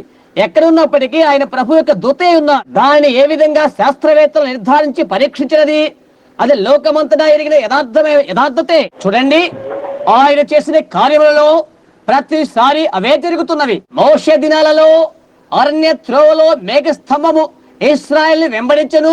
ఆ మోషే ప్రభు దాసుడిని పిలువబడిను. రాత్రి అగ్నిస్తంభము, పగలు మేఘస్తంభమును అతని వెంబడించెను. యేసు భూమి మీద ఉన్నప్పుడు ఆయనే దేవుడిని చెప్పాడు. ఆయన ఇలా చెప్పారు, అబ్రహాము పుట్టక మునిపే నేను ఉన్నానని చెప్పాడు. ఉన్నవాడు అని ఆయన మండుచున్న అగ్ని పొదలో అగ్ని స్తంభమై అటు తర్వాత దినాలలో మోషేతో మాట్లాడాడు. సహోదరా వాళ్ళే, అవును కదా. ఆ తర్వాత ఆయన నేను దేవుని యొద్ద నుండి వచ్చుదుని, తిరిగి నేను దేవుని యొద్దకు ఎక్కి వెళ్ళుచున్నానని అన్నాడు. ఆయనే శిలువ వేయబడి చనిపోయి తిరిగి లేచి మహోన్నతుని దగ్గరికి ఆరోహణమై నిత్యుడగు దేవుని బలిపీఠం యొద్ద తన యొక్క దేహాన్ని అర్పణయాగముగా ఉంచెను. మన పాప రుణమును ఆయన చెల్లించిన దానికి రుజువుగా అతడినే మన స్థలాన్ని ఆయనే స్వీకరించాడు. అక్కడ ఉండి ఆయన భూమి మీదకి అగ్ని స్తంభముగానే తిరిగి రానయ్యున్నాడు. తన త్రోవ ప్రయాణములో పరిశుద్ధుడైన పౌలు కూడా పరిశుద్ధులకు పౌలుగా పిలువబడక మునుపు అతడు తార్సు వాడైన సవులు అని పిలువబడేది. దమస్కున వెళ్ళొచ్చున్న మార్గాన పెద్దగా కేకలు వేస్తూ గొప్ప శబ్దాలు చేస్తున్న వారిని బంధించుటకై దమస్కు దారిన ఉండేనతడు. వారి సంఘాల ఆచారాలకు విరుద్ధమైన సువార్తను ప్రకటిస్తున్న వారిని బంధించుటకై అక్కడ ఉన్నాడతడు. ఆ మార్గాన ఒకానొక దినమున ఇదే వేళకు గొప్ప వెలుగు చేత కొట్టబడ్డాడు. అతడు యూదుడై ఉండి ఆ గొప్ప వెలుగే ఇశ్రాయేలు నడిపించిన అగ్ని స్తంభం అని గ్రహింపగలిగాడు. అంతకుముందు ప్రభువా అని రచాడు. కింగ్ జేమ్స్ తర్జుమాలోను, స్టైనర్ తర్జుమాలోను, బైబిల్ గ్రంథములో మీరు గమనిస్తే పెద్ద అక్షరాలతో LORD ప్రభు అని ఉన్నది. ఇక్కడ ఉన్న ప్రతి ఒక్కరికి తెలుసు పెద్ద అక్షరాలతో LORD ప్రభు అంటే అది ఎలోహిము అని అర్థం. ఆయన ఎంతైనా చాలినవాడు, ఆకాశమును భూమిని కలుగు చేసిన వాడు. ఆదికాండం 1:1. చూడండి, పెద్ద అక్షరములతో ఉన్న ప్రభువా ఏదో కంటికి కనబడని భ్రమను అని అతడు అలా పిలవట్లేదు, లేక అతడు ఎరుగున దానిని పిలుచలేదు. ఎందుచేతంటే లేఖనములందు అతడు ప్రావీణ్యత గల వ్యక్తి. ఆ దినాలలో గొప్ప బోధకుడు అనబడే గమలీయేలు యొద్ద పెరిగాడు. ఆయన యెహోవాయని సంతృప్తి చెందినట్లయితే ప్రభువా అని పిలుచుండేవాడు కాదు. ప్రభువా నీవెవడవని అడిగాడతడు. వెనుక వస్తున్న స్వరాన్ని ఆలకించు, నేను యేసును, నిన్న నేడు యుగ యుగములు ఒక్కటే రీతిగా ఉన్నాడు. లేక ముందుకు సాగబోక ముందు ఇక్కడ కావచ్చు, లేక ప్రపంచంలోని పలు ప్రాంతాలు కావచ్చు, వింటున్న ప్రజలంతా, ఇక్కడ వింటున్న వారు కూడా నిన్న నేడు యుగ యుగములు ఒక్కటే రీతిగా ఉన్న యేసుక్రీస్తు ప్రతి కార్యములో రుజువుపరుచుచున్నాడని తెలుసుకోవాలి. ఆయన చేసిన కార్యాలనే ఆయన చేస్తాడు. రోగులను స్వస్థపరిచాడు, మనస్సులోని తలంపులు గుర్తెరిగి సంభవింపనై ఉన్న సంగతులు తెలియచేశాడు. ఎన్ని సంవత్సరాలు కూడా ప్రతిసారి పరిపూర్ణంగా అది జరిగినది. నేను ఇప్పుడు 54 సంవత్సరాల వయసు గలవాడను. అయితే నా 18 నెలల వయసులో ఉండి కూడా నేను దర్శనం చూస్తున్నాను. ఒక్కసారి కూడా, ప్రతిసారి కూడా ఆ దర్శనాలు వాస్తవమైనవే. గమనించండి, అవి దేవుని యొద్ద నుండి వచ్చినవి. అయితే నేను అనుకుంటున్నాను, ఎందుకు ప్రజలు దానిని చూడలేక గుడ్డివారై ఉన్నారు? మన ఆడవారు అలవరుచుకున్న కత్తిరించుకున్న తల వెంట్రుకల గురించి నేను మాట్లాడుతుంటే మన సేవకులు నాతో ఇలా అంటారు, దాన్ని గురించి అరవద్దయ్యా అని చెప్తారు. అసభ్యకరమైన వస్త్రాలు, పొట్టి పొట్టి నిక్కర్లు స్త్రీలు ధరించి ఇలా సభ్యతహీనంగా వేసుకుంటే వాటిని గురించి చెప్పినట్లయితే మగవారు వారు చేసే చేష్టలు, చుట్ట సిగరెట్లు త్రాగడము, స్నేహ సంబంధమైన త్రాగుడు విందులు అలవర్చుకోవడము, ఇలాంటి వారిని గురించి నేను చెప్పినట్లయితే అలాంటి అలవాట్లతో ఉండి కూడా తమ్మును తాముగా క్రైస్తవులను పిలుచుకుంటూ ప్రభురాత్రి భోజనంలో పాలు పుచ్చుకొనుచున్నారు. కారణం వారి యొక్క సంఘశాఖకు చెందిన వారి కనుక. అవి నేను చెప్పినందుకు నేను దేవుని దూషిస్తున్నారని వారు తలస్తారు. అయితే వారి స్త్రీలు కొంత బాగున్నారా? దేశమంతా కూడా చెడిపోయినది. అందుకై నేను దాన్ని చెదరించుకుంటాను. నేను ఇప్పుడు నిదానంగానే చెప్తున్నాను. నేను ఒకవేళ ఆత్మ ఫలితాపం పట్టలేని వాడిని కావచ్చు, అనేకులు ఆ విధంగా ఉంటున్నదని నాకు తెలిసినప్పటికీ ఆరంభములో ఆ ఉద్యోగానికి నేను అసమర్థుడని గ్రహించాను. అది వద్దని అందరూ నేరాలు మోపినప్పటికీ అది కఠినమైన పనే. నేను ఇలా తలంచేవాడను, దేవా దానిని చేయగల సామర్థ్యత గల మరో వ్యక్తికి నీవెందును పిలవకూడదు అని అనుకునేవాడను. నన్ను క్షమించండి, నేను అపజయం పొందాను. ప్రజలు నా మాటలు నిరాకరిస్తున్నారు. నేను చేసిన దానిలో నేను ఎక్కడో ఓడిపోయాను. ఎందువల్లంటే వారు వినువారు కాదు. నా యొక్క తల్లి 1 సంవత్సర క్రితమే తన యాత్రను ముగించుకుని మహిమలో ప్రవేశించారు. మా తాతగారు, అమ్మ యొక్క నాన్న ఒక వేటగాడు. ఆయన మాదిరిగా నాకు అదే అలవాట్లు వచ్చినవి. ఎందుచేతనంటే నేను కూడా అరణ్య ప్రాంతాలంటే ఆశిస్తాను. నేను అనుకున్నాను, క్రైస్తవులుగా పిలుచుకునే ఈ మనుషులు నేను ప్రకటిస్తున్న వర్తమానాన్ని అంగీకరించకపోయినట్లయితే సరే, వారు అలాగే ఉండనివ్వు. నేను ఇక ప్రకటించడం మాని నేను కొండకు వెళ్ళిపోతాను. నేను ఎవరి ఎందుకు వెళ్ళాలో ఆ స్నేహితులు నాకు తెలుసు. ఇక్కడ ఉన్న అనేక మంది నేను చెప్పిన ఆ సమయం గుర్తుండి ఉంటుంటుంది. అది జరగక ముందు 6 మాసాల ముందు ఇదే ప్లాట్ఫామ్ నుండి నేను ఎలా స్థలానికి వెళ్ళి ఉన్నదని చెప్పాను. అక్కడ ఒక మొనదేలిన కొమ్ములతో ఉన్న జింక లాంటి ఒక జంతువు 42 అంగుళాలు ఉండి దానికి వెండిపోత కలిగి భీకరంగా ఉన్న 7 పాదాలు. టేపు మీద ఆ విషయాలు మీరు పొందగలరు. మీ అందరికీ ఆ సమయం గుర్తుండి ఉంటుంటుంది. సరే, అవన్నీ కూడా నా గదిలో పెట్టబడి ఉన్నవి. అది నిజమని నిరూపించిన కొరకై అలాంటి అనేకమైన వస్తువులు ఉన్నవి. మా తల్లి గతించిపోయిన మొదటి దినాల్లో జరిగిన కార్యాలు ఇవన్నీ. ఆ తీవ్రమైన ఘాతము నుండి ఆయనను నిమ్మలపరచుకో కోరాడు. ఆయనే ఆమెను తీసుకున్నాడని ఆయనకు తెలుసు. అలస్కా లాంటి గొప్ప ప్రాంతానికి చెందిన ఒక క్రైస్తవ వ్యక్తిని నేను కనుగొన్నాను. నేను ఈ ప్రాంతం విడిచి పశ్చిమ ప్రాంతాన నివాసం ఏర్పరచుకోవాలని నిశ్చయించుకున్నాను. నా భార్యను తీసుకుని ఆమెను ఒక విషయంలో అక్కడ ఉంచుదామని తలంచాను. నేను ఆమెను అక్కడికి తీసుకుని వెళ్లి నేను ఒక గైడ్ అయ్యాను. సరే, నేనేమైనా చేయాలని దేవుడు నాయల్లా ఆశించిన వారైతే నా తల వెంట్రుకలు గడ్డం నేను పెంచుకుంటాను. అలా నేను ఎక్కడికి వెళ్ళవలసి నేను గైడ్ అయ్యాను. ఆ ప్రాంతంలో 2 లేక 3 ఇండియన్స్ కూడా ఉన్నారు. నేను కేవలము గైడ్ అయి బడ్డికి సహకరిస్తుండేవాడను.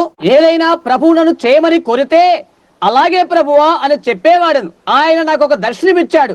నేను దాన్ని దాటిపోవాలి, నన్ను నేనుగా గౌరవించుకున్నాను అని ప్రజలతో చెప్తాను. అది అందరికీ తెలుసు. సహోదర బ్రహ్మాం, ప్రభు నిన్ను ప్రవక్తగా ఉండుటకై పిలిచాడు అని ప్రజలు నాతో అంటారు. ఆ విధంగా నన్ను నేనుగా ఎన్నడూ అలాగ గౌరవించుకోను. ఏదైనా నేను చేయబోతున్న దానికి సమయానికి దాన్ని ఆరంభిస్తాను. అలాంటప్పుడు అవును నేను కావచ్చు అని అనుకుంటాను. నేను అలాంటి వాడినై నేను తిరిగి అరణ్య ప్రాంతాల్లో జీవించవలసి ఉంటుంది. నేను అరణ్యములో నివసించినట్లయితే అలాంటప్పుడు ఆయన ప్రవక్తనవుతాను. చూడండి, అలాంటప్పుడు నేను ఒక చోటుకి పంపించకపోయినట్లయితే, ఆయన నన్ను వినియోగించుకోకపోయినట్లయితే నేను తప్పక మంచి చేపలు పట్టుకుని ఏదో ఒక పని చేసుకుంటాను. కాబట్టి అది ఒక స్వార్థముతో కూడిన ప్రక్రియ ఉంటుంది. చూడండి, ఎందుచేతనంటే అది చేయాలని నేను ఆశించాను కనుక. చేయవలసిందేదో అది కాదు. ఆ విధంగా నేను చేయాలని నా మనసులో తీర్మానం చేసుకున్నాను. 7 సంఘకాముల గురించి ప్రసంగించక మునుపు అక్కడ చిత్రపటముగా గీయబడి ఉన్నవి. ఆ సమయమందున్న వారిలో చాలా మంది ఈ రోజు ఉన్నారు. వెనకాల గోడ మీద ఉన్నదాని ప్రభు ఎంతగా దీవించాడో వారికి తెలుసు. అది దాన్ని ప్రతిధ్వనింపజేస్తున్నది. ఆ రోజు ఉన్న వాళ్ళు ఎంతమంది ఇక్కడ ఉన్నారు ఇప్పుడు? ఆయన వచ్చినప్పుడు అది జరిగింపబడినది. సోదరుడు జాక్సన్ అక్కడ ఉన్నాడు. అది నాకు జ్ఞాపకం. ఆయన తరచుగా మనతోనే ఉంటాడు. Junior Jackson Methodist. ఆయన మెథడిస్టు సంఘ సేవకుడు. ఆయన ఇక్కడ ఆశునై ఉన్నాడు. ఆయన ఒక కలకని నా వద్దకు వచ్చాడు. అలాగే మరికొంతమంది కూడా అలాంటి కలకన్నారు. నిజంగా దేవుడు నాయన ఎంత కరుణా సంపన్నుడై ఉన్నాడు. ఈ ఉదయ వేళలో గుర్తు పెట్టుకోనండి, నేనెన్నడూ కూడా కళకు అబద్ధ అనువాదాన్ని చెప్పి ఉండలేదు. లేదండి. ఎందుచేతనంటే ఆ కళను నేను తిరిగి చూచే వరకు, దాని గురించి ఆయన ఏమి చెప్తాడో తెలుసుకునే వరకు నేను ఎలాంటి జవాబు ఇవ్వను. ఆ పిదవ చెప్తాను. అతడు అప్పుడు ఇలా చెప్పాడు. ఆయన సంఘములోనే ఆరాధన జరిగిస్తున్నాడట. అతడు ఇంకా కొందరున్నారు. ఆ రాత్రంతా అతనికి నిద్ర పట్టలేదు. చర్చిలో ఉండి పరిగెత్తుకుంటూ వచ్చి ఇంకో మార్గాన వచ్చి కారులో ఉన్న ప్రక్కనే ఉన్న ప్రజల్ని కలుసుకున్నాడు. నాతో అన్నాడు, నేను ఒక విషయం నీకు చెప్పాలి. ఇండియానా లాంటి ఒక స్థలం ఉన్నట్టుగా అతడు కలకన్నాడు. అక్కడ పొడవైన గడ్డిమయమైన ఒక కొండ ఉన్నది. శిఖర భాగము నీళ్లు ప్రవహిస్తూ మురికిని కడిగివేస్తున్నది. ఆ పర్వతమైన అది నురుపైన శిఖరముగా ఉండిపోయినది. ఆ రాతి మీద ఒక వినోదము కలిగించే వ్రాత వ్రాయబడి ఉన్నది. నేను ఇక్కడ సంఘమునకు సంబంధించిన సహోదరులతో కూడుకొని ఈ వ్రాతకు తాత్పర్యం చెప్తున్నాను. దాని యొక్క అర్థమంతా నేను చెప్తుండలేగా ఆ కళ వాస్తవమే. ఎవరో ఒకరు ఒక గడ్డపాలు లాంటిది చేత పట్టుకుని చెలకపాలు లాంటిది. ఆహా కాదు, నా అర్థం ఒక గడ్డపాలు లాంటిదని. అది పర్వత శిఖరాన్ని కత్తిరించి వేసి పైకెత్తి వేసినది. దాని లోపలి భాగాన తెల్లని రాయి ఉన్నది. సువర్ణ రక్తం లాంటిగా ఉన్నది. అది ప్రక్కన ఏదో ఉన్నది, ఒక తెల్లటి రాయి లాంటిది. దాని మీద ఏమి కూడా వ్రాయబడి ఉండలేదు. నేను సహోదరులతో అన్నాను, ఇక్కడే ఉండి దీన్ని చూడండి అని అన్నాను. వారందరూ అలా చూస్తూనే ఉండేలోగా వారి ఎదురుని తప్పుకొని పశ్చిమ ప్రాంతానికి నేను వెళ్ళిపోయాను. సహోదరుడు జాక్సన్ చెప్పాడు, ఒక కొండ మీద నుండి మరి ఒక కొండ మీదకి వెళ్ళుచు చిన్నవానిగా గుపిస్తూ పశ్చిమ ప్రాంతానికి వెళ్ళాను అని చెప్పాడు. మీకు అది గుర్తుండి ఉంటుంది. సరే, వాస్తవుగా దాని యొక్క భావము అది నెరవేర్పు జరగక మునిపే సంఘములో తెలియచేయబడి ఉన్నది. ఆ సమయం ఇదే అని నా యొక్క నిండు నమ్మకం. లూథర్ కాలం మొదలుకొని సంపూర్ణ ప్రత్యక్షత Wesley, John Smith, Alexander Campbell మరియు బైబిల్ను గురించి ప్రకటించిన అనేకమైన వ్యక్తులు అటు తర్వాత బైబిల్లో ఉండి 7వ దూత యొక్క వర్తమానం ఇదే అని చూపించింది. 7వ దూత వర్తమానం యొక్క బూర ఊదగానే దేవుని యొక్క మర్మములనియు బయలుపరచబడును. ఆ తర్వాత మర్మమైన 7 ఉరుములు వచ్చును. మనం నివసిస్తున్నది ఆ కడవరి కాలమైనట్లయితే నీతిమతం నుండి, పవిత్రత నుండి, పరిశుద్ధాత్మ బాప్తిసం నుండి, అద్భుతాలు, వివిధ సూచికలు మరి ఇతరత్ర వాటి నుండి మనం వచ్చిన్నాం. దైవిక స్వస్థత, ప్రవచనము, భాషలు మాట్లాడుట, భాషలకు అర్థము చెప్పుట మొదలగు వరములు సంఘములకు మరలా అనుగ్రహించబడవలసి ఉన్నది. అది వికృతంగా అభివర్ణించబడినప్పటికీ దాన్ని తృణీకరించవద్దు. అందులో నిజమైనది ఒకటే ఉన్నది, వాస్తవమైనది యథార్థమైనది ఒకటే ఉన్నది. భాషలు మాట్లాడుట సంఘంలో తప్పక ఉండవలసి ఉన్నది. అనేకమైన అవాస్తవమైన రూపాలు మన మధ్య ఉన్నవి. క్రైస్తవుల వలె నటిస్తూ ఉండేవారు కొందరున్నారు. బ్రతుకులు చూస్తే అంతా శూన్యం. అందులో ఏదో ఒకటి పొరపాటు ఉన్నది. యేసు చెప్పాడు, వారి ఫలముల వల్ల మీరు వారిని తెలిసి కొందరు. చూసారా, అతని జీవితాన్ని బట్టి క్రైస్తవుని మీరు తెలుసుకొనుకుంటారు. నీవు జీవించే జీవితాన్ని కంటే ఎక్కువగా డప్పాలు కొట్టుకోవద్దు. అందుచేత అసలైన విశ్వాసులను నిజమైన దాని ఎందుకు రానివ్వకుండా దయ్యము దిష్టిబొమ్మను తయారు చేస్తుంది. మనము ప్రత్యేకించబడిన వారిగా ఉండి మంచి చెడుగుల వ్యత్యాసము గుర్తెరిగినట్లు దేవుడు మనకి సహాయము చేయునుగాక. వాక్యము దానిని ఎప్పుడు కూడా సరిచేస్తూనే ఉంటుంది. దీని విషయంలో బండ మీద ఉన్న దాని యొక్క తాత్పర్యాన్ని నేను మీకు తెలియజేస్తాను. ఆ బండ క్రీస్తే, అదే బైబిల్ గ్రంథము, అది మన సహోదరు యొక్క కళ. మనము దానికి సంపూర్ణ భక్తిపూర్వకమైన అర్థం చెప్పునంత వరకు కూడా ఈ సంవత్సరాలన్నిటిలోనూ బైబిల్ గ్రంథం అర్థము చెప్పబడుతూనే ఉన్నది. ఆఖరి వరము లౌదికీయ కాలములకు చేర్చబడినది. 7వ దూత ప్రకటించు కాలము లౌదికీయ కాలమే. ఆ కాలము నాటికి కాలములన్నింటిలో కూడా పొరపాట్ల వల్ల చేర్చబడిన అనేక విషయాలు ఉండెను. లూథరు నీతిమత్తును గూర్చి మాట్లాడాను, దానిని అలాగే బీడు భూమిగా వదిలిపెట్టాను. ఎందువల్లంటే అతను ఎక్కువ కాలం జీవించలేకపోయాడు. ఆ తర్వాత వారు సంఘాన్ని సంస్థాపన చేశారు. లూథరు ఎన్నడూ స్థాపించలేదు. కానీ లూథర్ తర్వాత జరిగింది ఈ ఉత్తి. ఆ పిదవ వెస్లీ వచ్చాడు. వెస్లీ మరణాంతరం వారు వెస్లేల సంఘాన్ని స్థాపించారు. ఆ తర్వాత జాన్ స్మిత్ వచ్చాడు, బాప్టిస్టు. ఆ పైన అలెగ్జాండర్ క్యాంపెల్ మొదలగు వారు. అవన్నీ కూడా ఏకము చేసి క్రోరీకరించుట కొరకై విప్లవ కాలైన మనుషులు చాలా కాలము జీవించలేకపోయారు. అందువలన అనేకమైన అసంపూర్ణమైన ముగింపులే మనకు మిగిలిపోయాయి. ఉదాహరణంగా నీటి బాప్తిస్మం గురించి వారు కొంత క్రియేట్ చేసినప్పుడు నీటి బాప్తిస్మం వెలుగులోకి తెచ్చిన వారు జాన్ స్మిత్. నీటి బాప్తిస్మం కానీ బిరుదులు ఉపయోగించారు. అనేకమైన సంగతులు అసంపూర్ణంగానే మిగిలిపోయాయి. అయితే కాలం యొక్క అంతములకు మనం వచ్చినప్పటికీ విడిచిపెట్టబడే వాటి అన్నిటినీ చక్కపరచుటకు ఆఖరి వర్తమానం క్రమపరచుతున్నది. వీటన్నిటినీ కూడా ఒక్క విశ్వాసములకు, ఒక్క ప్రభు దగ్గరకు, ఒక్క బాప్తిస్మం దగ్గరకు నడిపించుటకై ఈ ఆఖరి వర్తమానం సహకరిస్తుంది కాదా? బైబిల్ సంపూర్తిగా అర్థము చెప్పబడిన తర్వాత పిరమిడ్ యొక్క శిఖరము రాయవలే ఇది తెలుస్తున్నది. పిరమిడ్ కూర్చున్న బోధ కాదు. ఇప్పుడు పిరమిడ్ సిద్ధాంతం గురించి వారు మాట్లాడారు, అది నాకు తెలియదు. అయినప్పటికీ అది పిరమిడ్ రూపం వల్లే ఉన్నది. పిరమిడ్ ఉన్న టోపీ పెట్టబడి ఉండలేదు, ఖాళీగా ఉన్నది. ఈజిప్ట్ లోని కైరోలో నేను పర్యటన చేశాను. టోపీ పెట్టబడి ఉండలేదు. ఎందువల్లంటే అది కోనపు రాయి, మూలరాయి కాబట్టి. అది ముఖ్యమైన రాయి. సంఘములో అది మూలరాయే ఉన్నది. సంపూర్ణమైన సంఘములో అది ముఖ్యమైన మూలరాయే ఉంటున్నది. అందువలన అది తిరిగి వచ్చి ఉన్నది కాదు. ఆయనే తృణీకరించబడే క్రీస్తు. అది వచ్చును. అది అనగా మూలరాయి వచ్చినప్పుడు సంఘం ఒక రూపము దాల్చి ఉంటుంది. లోతర వల్ల నీతివత్వం పొంది, వెస్లీ వల్ల శుద్ధీకరణ దాల్చి, మరి పెంతెకోస్తు వర్తమానం వలన సంఘమంతా అల్ప సంఖ్యములకు రూపము దాల్చి, అటువంటి అల్ప సంఖ్య మధ్యనున్న పరిచర్య యేసుక్రీస్తు చేసిన సేవ లాంటి సేవ ఉండాలని నా నమ్మకం. అది మాత్రమే క్రీస్తును తీసుకుని వచ్చి సమస్తాన్ని స్వీకరించినట్లుగా చేయగలుగుతుంది. అలాంటి లూథరన్లు, ప్రెస్బిటేరియన్లు, బాప్టిస్టు వారు, మెథడిస్టు వారు ఎవరైతే దేవుని ఆత్మమూలముగా జన్మించిన వారై నమ్మకంగా యథార్థంగా ఉండి ఉంటారో అటువంటి వారు క్రీస్తు వారు వచ్చినప్పుడు ఆయన రాకల్లో పాల్గొంటారు. అది నేను నమ్ముతాను. ఈ కడవరి కాలంలో ఎవరైతే ఎత్తబడబోతున్నారో వారే సంఘం యొక్క శేషము అన్నటువంటి మన పెంతెకోస్తు సహోదరుల విశ్వాసానికి నేను అంగీకరించను. ఎందువల్లంటే అదెలా మానవుడు చేస్తాడు, అదెలా దేవుడు చేస్తాడు, అది నేను వ్యతిరేకిస్తున్నాను. అది ఆయన ఎలాగూ చేయగలను ఉన్నట్లయితే ఆయన దేనిని చేయాలని ఆశిస్తాడో దాన్నే చేస్తాడు. నీతివత్వం వలన లూథరుకు వాగ్దానం చేసిన దేవుడు అదే వారు అర్థం చేసుకున్నారు కాదా?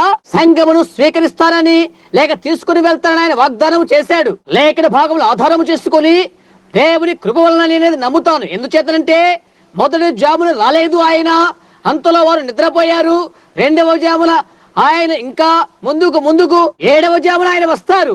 అదే 7వ సంఘకాలం, 7వ దూత వర్తమానం సమయమున చూడండి. ఆయన వచ్చినప్పుడు కన్యలందరూ నిద్రలేచి వారి దివిటీలో వెలిగిస్తున్నారు. గమనించండి. ప్రెస్బిటేరియన్లు, లూథరన్లు, బాప్టిస్టు వారు ఎవరైతే దేవుని ఆత్మ వల్ల జన్మించుంటారో వారంతా రాకల్లో పాలు పొందుతారు. అదే సమయంలోనే పెళ్లి కుమార్తె ఎత్తబడుతుందని నేను నమ్ముతాను. కడవరి కాలంలో కొందరు మరణాన్ని రుచి చూడకుండా ఎత్తబడతారు, నేను అది నమ్ముతాను. కనురెప్పబాటులో మార్చబడి క్షణమో మార్పు పొందుతారు. అందువలన సోదరు జాక్సన్ కలలో మీరు గమనించినట్లయితే ఆ రాత్రి లోపల ఎటువంటి వ్రాత ఉన్నట్లుగా కనిపించట్లేదు. అచ్చు భాగము నేను వెళ్ళుట అనేది అదే, అది జరిగి ఉన్నది. ఒకానొక దినమున దాని యొక్క భావం ఏమిటో చెప్తాను. దాని కొరకే నేను పశ్చిమ దిశగా వెళ్ళి ఉంటిని. ఆ దర్శనం ఏమిటో మీకు తెలియచేశాను. అది టేప్ చేయబడి ఉన్నది. అయ్యలారా ఆ సమయం ఎప్పుడు అన్నది. అది ఉదయాన చేరిన వారికి మరియు టేపుకు ఎరుకై ఉన్న విషయమే. టేపుని గల సహోదరులు, ఈ వర్తమానం మీ యొద్ద ఉండకున్నట్లయితే అయ్యలారా ఆ కాలం ఎప్పుడు అను వర్తమానం తీసుకురండి. అది జరగక మునుపు కొన్ని వారములు లేక కొన్ని నెలల ముందే దక్షిణ టెక్సన్ లో ఉండి ఆ దర్శనాన్ని నేను చూశాను. దక్షిణ టెక్సన్ లో తూర్పు ఫ్లాగ్ స్టాప్ లో జరిగింది. నా ట్రౌజర్ జేబులో ఉండి పల్లేరుకాయలు బయటకే వచ్చి పేలిపోయినట్లయింది. అది దేశాన్ని కదిలించినట్లయిపోయినది. ఎంతమందికి ఆ విషయం జ్ఞాపకం ఉన్నది? అవును, అది దేశాన్నే కదిలించినది. సరే, అది అలాగ జరగవలసినది. అది జరిగినప్పుడు అక్కడ ఉన్న వాళ్ళలో కేవలం ఒక్కరైనా ఇప్పుడు ఇక్కడ ఉండి ఉంటారు. అది పర్వత రాళ్లను నిజంగా ఇలా కదిలించి వేసినది. ఆ సమయంలో జరిగింది మనము చూసాము. పిరమిడ్ మాదిరిగానే ఏర్పడిన 7 దేవదూతలు ఆ సమయంలో నేను చూశాను. ఆ పిరమిడ్ రూపంలో కిందకి వచ్చి నన్ను పైకి తీసుకుని వెళ్ళారు. దేవుడి యొక్క 7 ముద్రలు విప్పుడు కొరకై నేను తూర్పు వైపునకు తీసుకుని పోబడ్డాను. యేసు రాకడ ఆలస్యమైతే నా ముని మనమలు, పాల్ యొక్క చిన్న బిడ్డలు జీవము గల దేవుని యొక్క నిత్య సత్యములో ఉంటారు. అది గ్రహించవలసి ఉండెను. ఈ గొప్ప పర్వతము లోపల అది ముద్రించబడి ఉంటుంది. అది వ్రాయబడలేదు. దాని యొక్క వివరణ చెప్పబడవలసి ఉన్నది. నేను తిరిగి వచ్చిన తదుపరి ఆ మొదటి రాత్రి మొదటి దూత ముద్రను విప్పి ఉన్నాడు. అది మన జీవితంలో మనం వినిన వాటన్నిటికీ వ్యతిరేకముగా ఉన్నది. ఆ విధముగా 7 ముద్రలు కూడా విప్పబడినవి. అది జరిగి ఉన్నప్పుడు మీలో చాలా మంది ఉన్నారు, అది మీకు తెలుసు. అయితే ఆ సమయమందు అది ఏమిటో నాకు తెలియలేదు. అయితే సోదరు సౌత్మన్ ఆయన ఇక్కడే ఉన్నాడు. సోదరు నార్మల్ కూడా ఇక్కడ ఉన్నాడు. అది నాకు బాగా తెలుసు. ఎలక్ట్రిక్ చైర్ వలన అపాయకరమైన స్థితిలో ఉన్న చిన్న అబ్బాయి రక్షణ కొరకై నేను ఇప్పుడు హాస్టల్కి వెళ్ళవలసి ఉన్నప్పుడు నేను తిరిగి వచ్చి మళ్ళా సహోదరుతో కలిసి వేటకై బయలుదేరాను. ఆ ఉదయం నేను కొన్ని ముల్లకాయలు గోధ హెడ్స్ ట్రౌజర్ నిండా ఏరుకొని ఉన్నాను. నేను ఎలా చెప్పాను అలాగే అది పగిలిపోయినది. సహోదర ఫ్రెండ్, అవునా? నేల మీద ఎగిరి దూకాను. నా పైన ప్రభువు దూత నిలుచున్నాడు. ఆయనే బుద్ధులు ఇప్పుడు వర్తమానంలో నన్ను ఇక్కడికి పంపి ఉన్నాడు. మందిరంలోనే ఎందుకు అలా చేయాలి?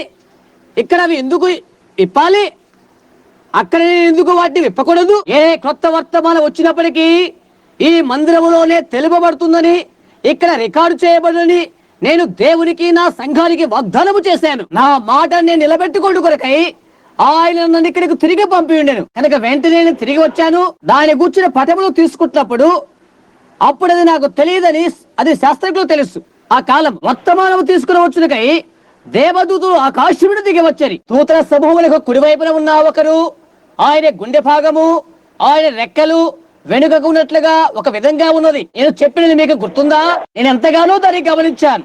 మిగతా వారి కంటే ఆయన ఎంతో ప్రత్యేకంగా ఉన్నాడు. వారు పటాలు తీసుకున్నారని కూడా నాకు తెలియదు. ఎందువల్లంటే నేను వెంటనే తూర్పు ప్రాంతాలకు వెళ్ళాను. నేను టెక్సస్కు ఇంటికి వెళ్ళిన తర్వాత దేశమాంతరా ప్రచురించబడిన పత్రికల్లో అన్నిట్లోనూ ప్రకటించిన రీతిగా నేను చూశాను. అది మెక్సికో ఎంతటా పశ్చిమ రాష్ట్రాల్లోనూ ఇక్కడ కౌరేలో కూడా ప్రచురించబడినదని నేను అనుకుంటాను. అసోసియేట్ ప్రెస్ లో కూడా అది ఉన్నది. ఆకాశమందుల మరువైన మేఘమును మీలో ఎంతమంది చూశారు? చేతులు చూపించండి. ఇప్పుడు అది లైఫ్ మ్యాగజైన్ లో కనిపిస్తుంది. చూపించిన కొరకై లైఫ్ మ్యాగజైన్ లోని ఆర్టికల్ నా దగ్గర ఉన్నది. ఇదిగో ఇక్కడ. అదే సమయంలో నేను అక్కడే ఉన్నాను. చూడండి, మేఘం యొక్క ఆ పిరమిడ్ దాని కొంచెం క్రిందగా నేను నిలబడి ఉంటుంది. కుడివైపున ప్రత్యేకమైన దేవదూత. చూడండి, దాని యొక్క కనిపిస్తున్న మొనదేన రెక్కల భాగము చెప్పబడిన రీతిగా సరిగ్గా అలాగే ఉన్నది. ఇక్కడ మెక్సికో ఇంకా వివిధ ప్రాంతాల్లో తీసిన పటాల దృశ్యాలు ఇవి. ఇక్కడ శాస్త్రవేత్తలు పటములోని వివిధ విషయాలను సమీకరించుకు ప్రయత్నిస్తున్నారు. పటములో ఉన్నదెవరో అవన్నీ తెలుసుకుంటూ ప్రయత్నిస్తున్నాడు. అతను దాన్ని చదువుతున్నాడు. అతని ఇలాగా నిర్ధారణ చెప్తున్నాడు. అది ఒక మేఘము కావడానికి వీల్లేదు. ముఖ్యంగా 6 లేక 8 మైళ్ళ ఎత్తుగల అంతటి స్థలమునకు ధూళి లేక దుమ్ము చేరుకుంటూ వీల్లేదు. సహజంగా విదేశాలకు మేము వెళ్తున్నప్పుడు 19,000 అడుగుల ఎత్తున మేము వెళ్తుంటాం. తుఫాను వాతావరణము పై భాగాన. ఇక్కడ చెప్పిన శాస్త్రవేత్త వ్రాతమూలముగా ఈ మేఘము 26 మైళ్ళ పైన ఉన్నది.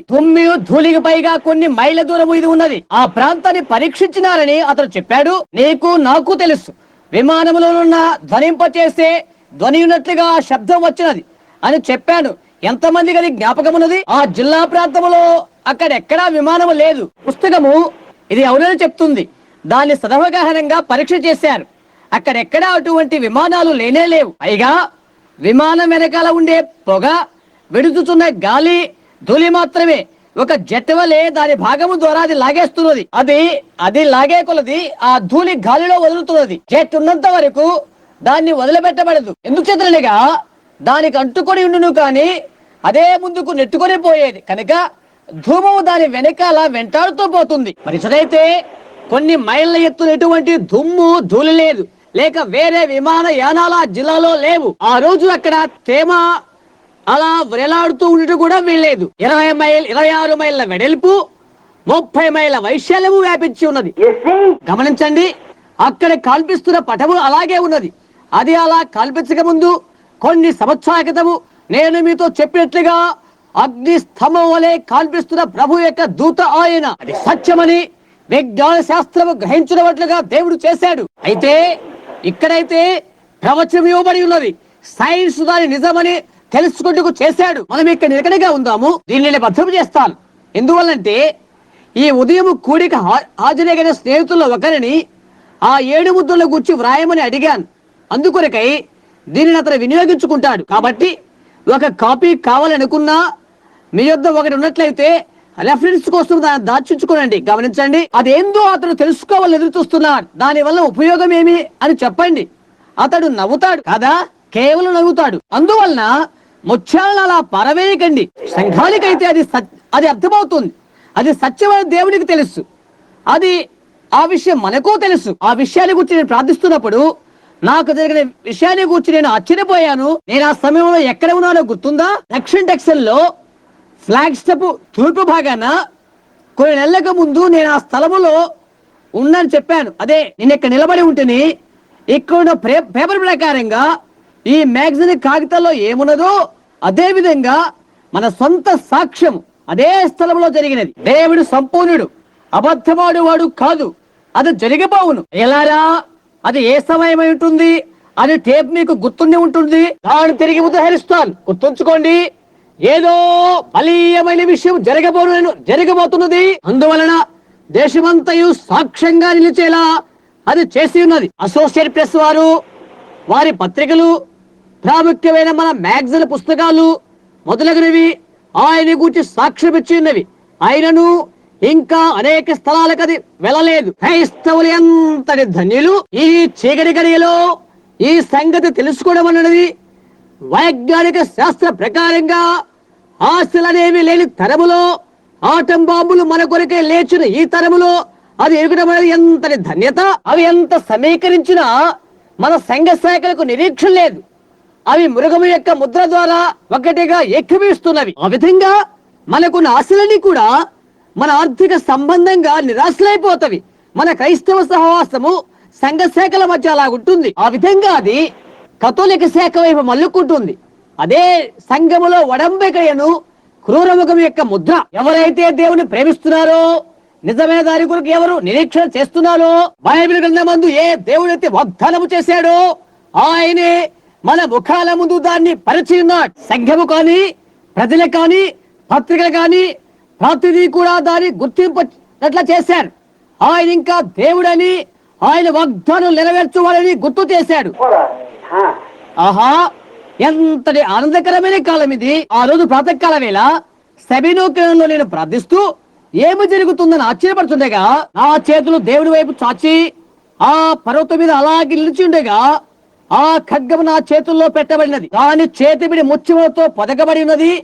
3 అడుగుల పొడవు ఉన్న కత్తి అంచులు ఉన్నవి. తెగదగ మరియు పాత్ర వలె ఉన్న చాలా పదునుగా ఉన్నది. అదేంటో నాకు అర్థం కాలేదు.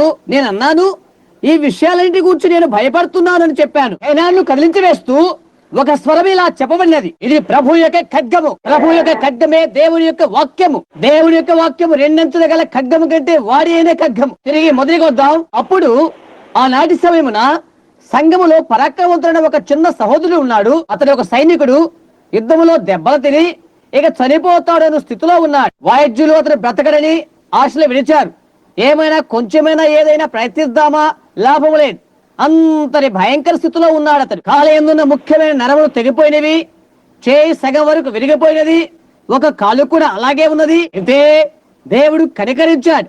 ఒక్కొక్క రోజున అతన్ని రక్షించి స్వస్థపరిచాడు దేవుడు. హాస్టల్లో సంఘటన జరిగినప్పుడు సహోదరు రాయ్ రాబర్ట్స్ కూడా అక్కడ ఉన్నాడు. ఆయన భార్య కూడా అదే రోజు ఎంతో బాధపడింది.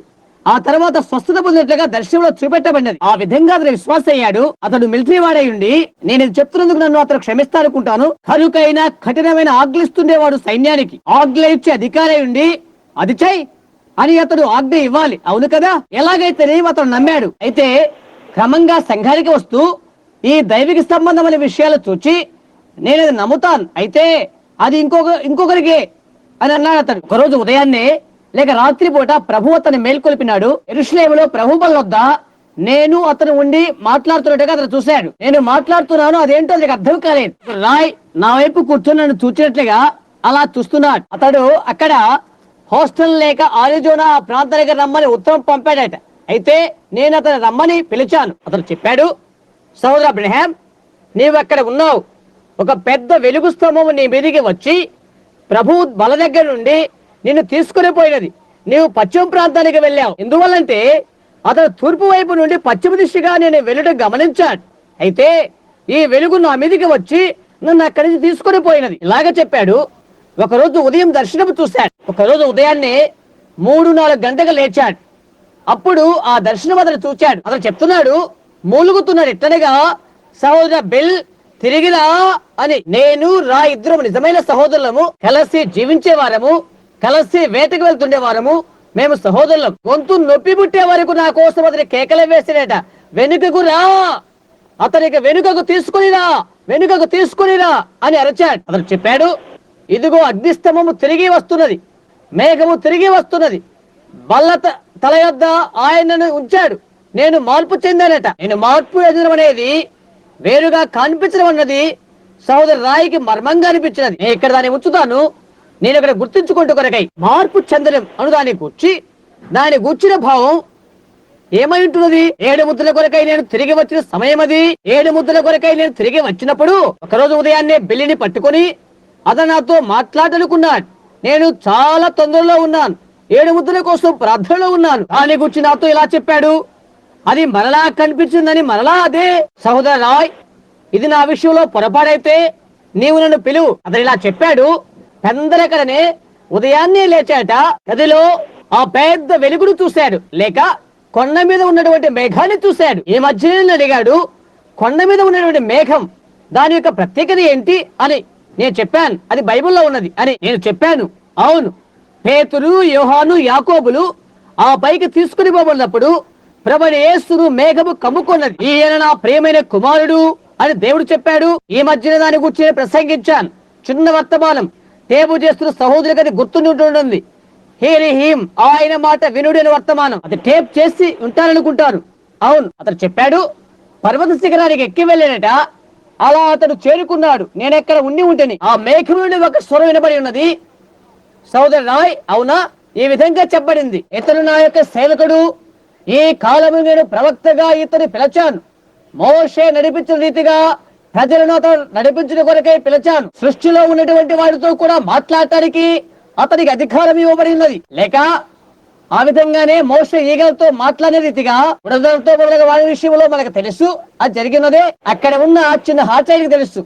ఆ ఇంటిలో జరిగిన విషయం ఏంటో తెలుసు కదా. ఆయన చెప్పాడు, అతనికి మోషే ఏమి చేశాడో నేను కూడా అదే చేస్తానని. ఆ యాత్ర ముగించుకొని తిరిగి వచ్చినప్పుడు ఇదంతా అతను నాతో చెప్తున్నాడు.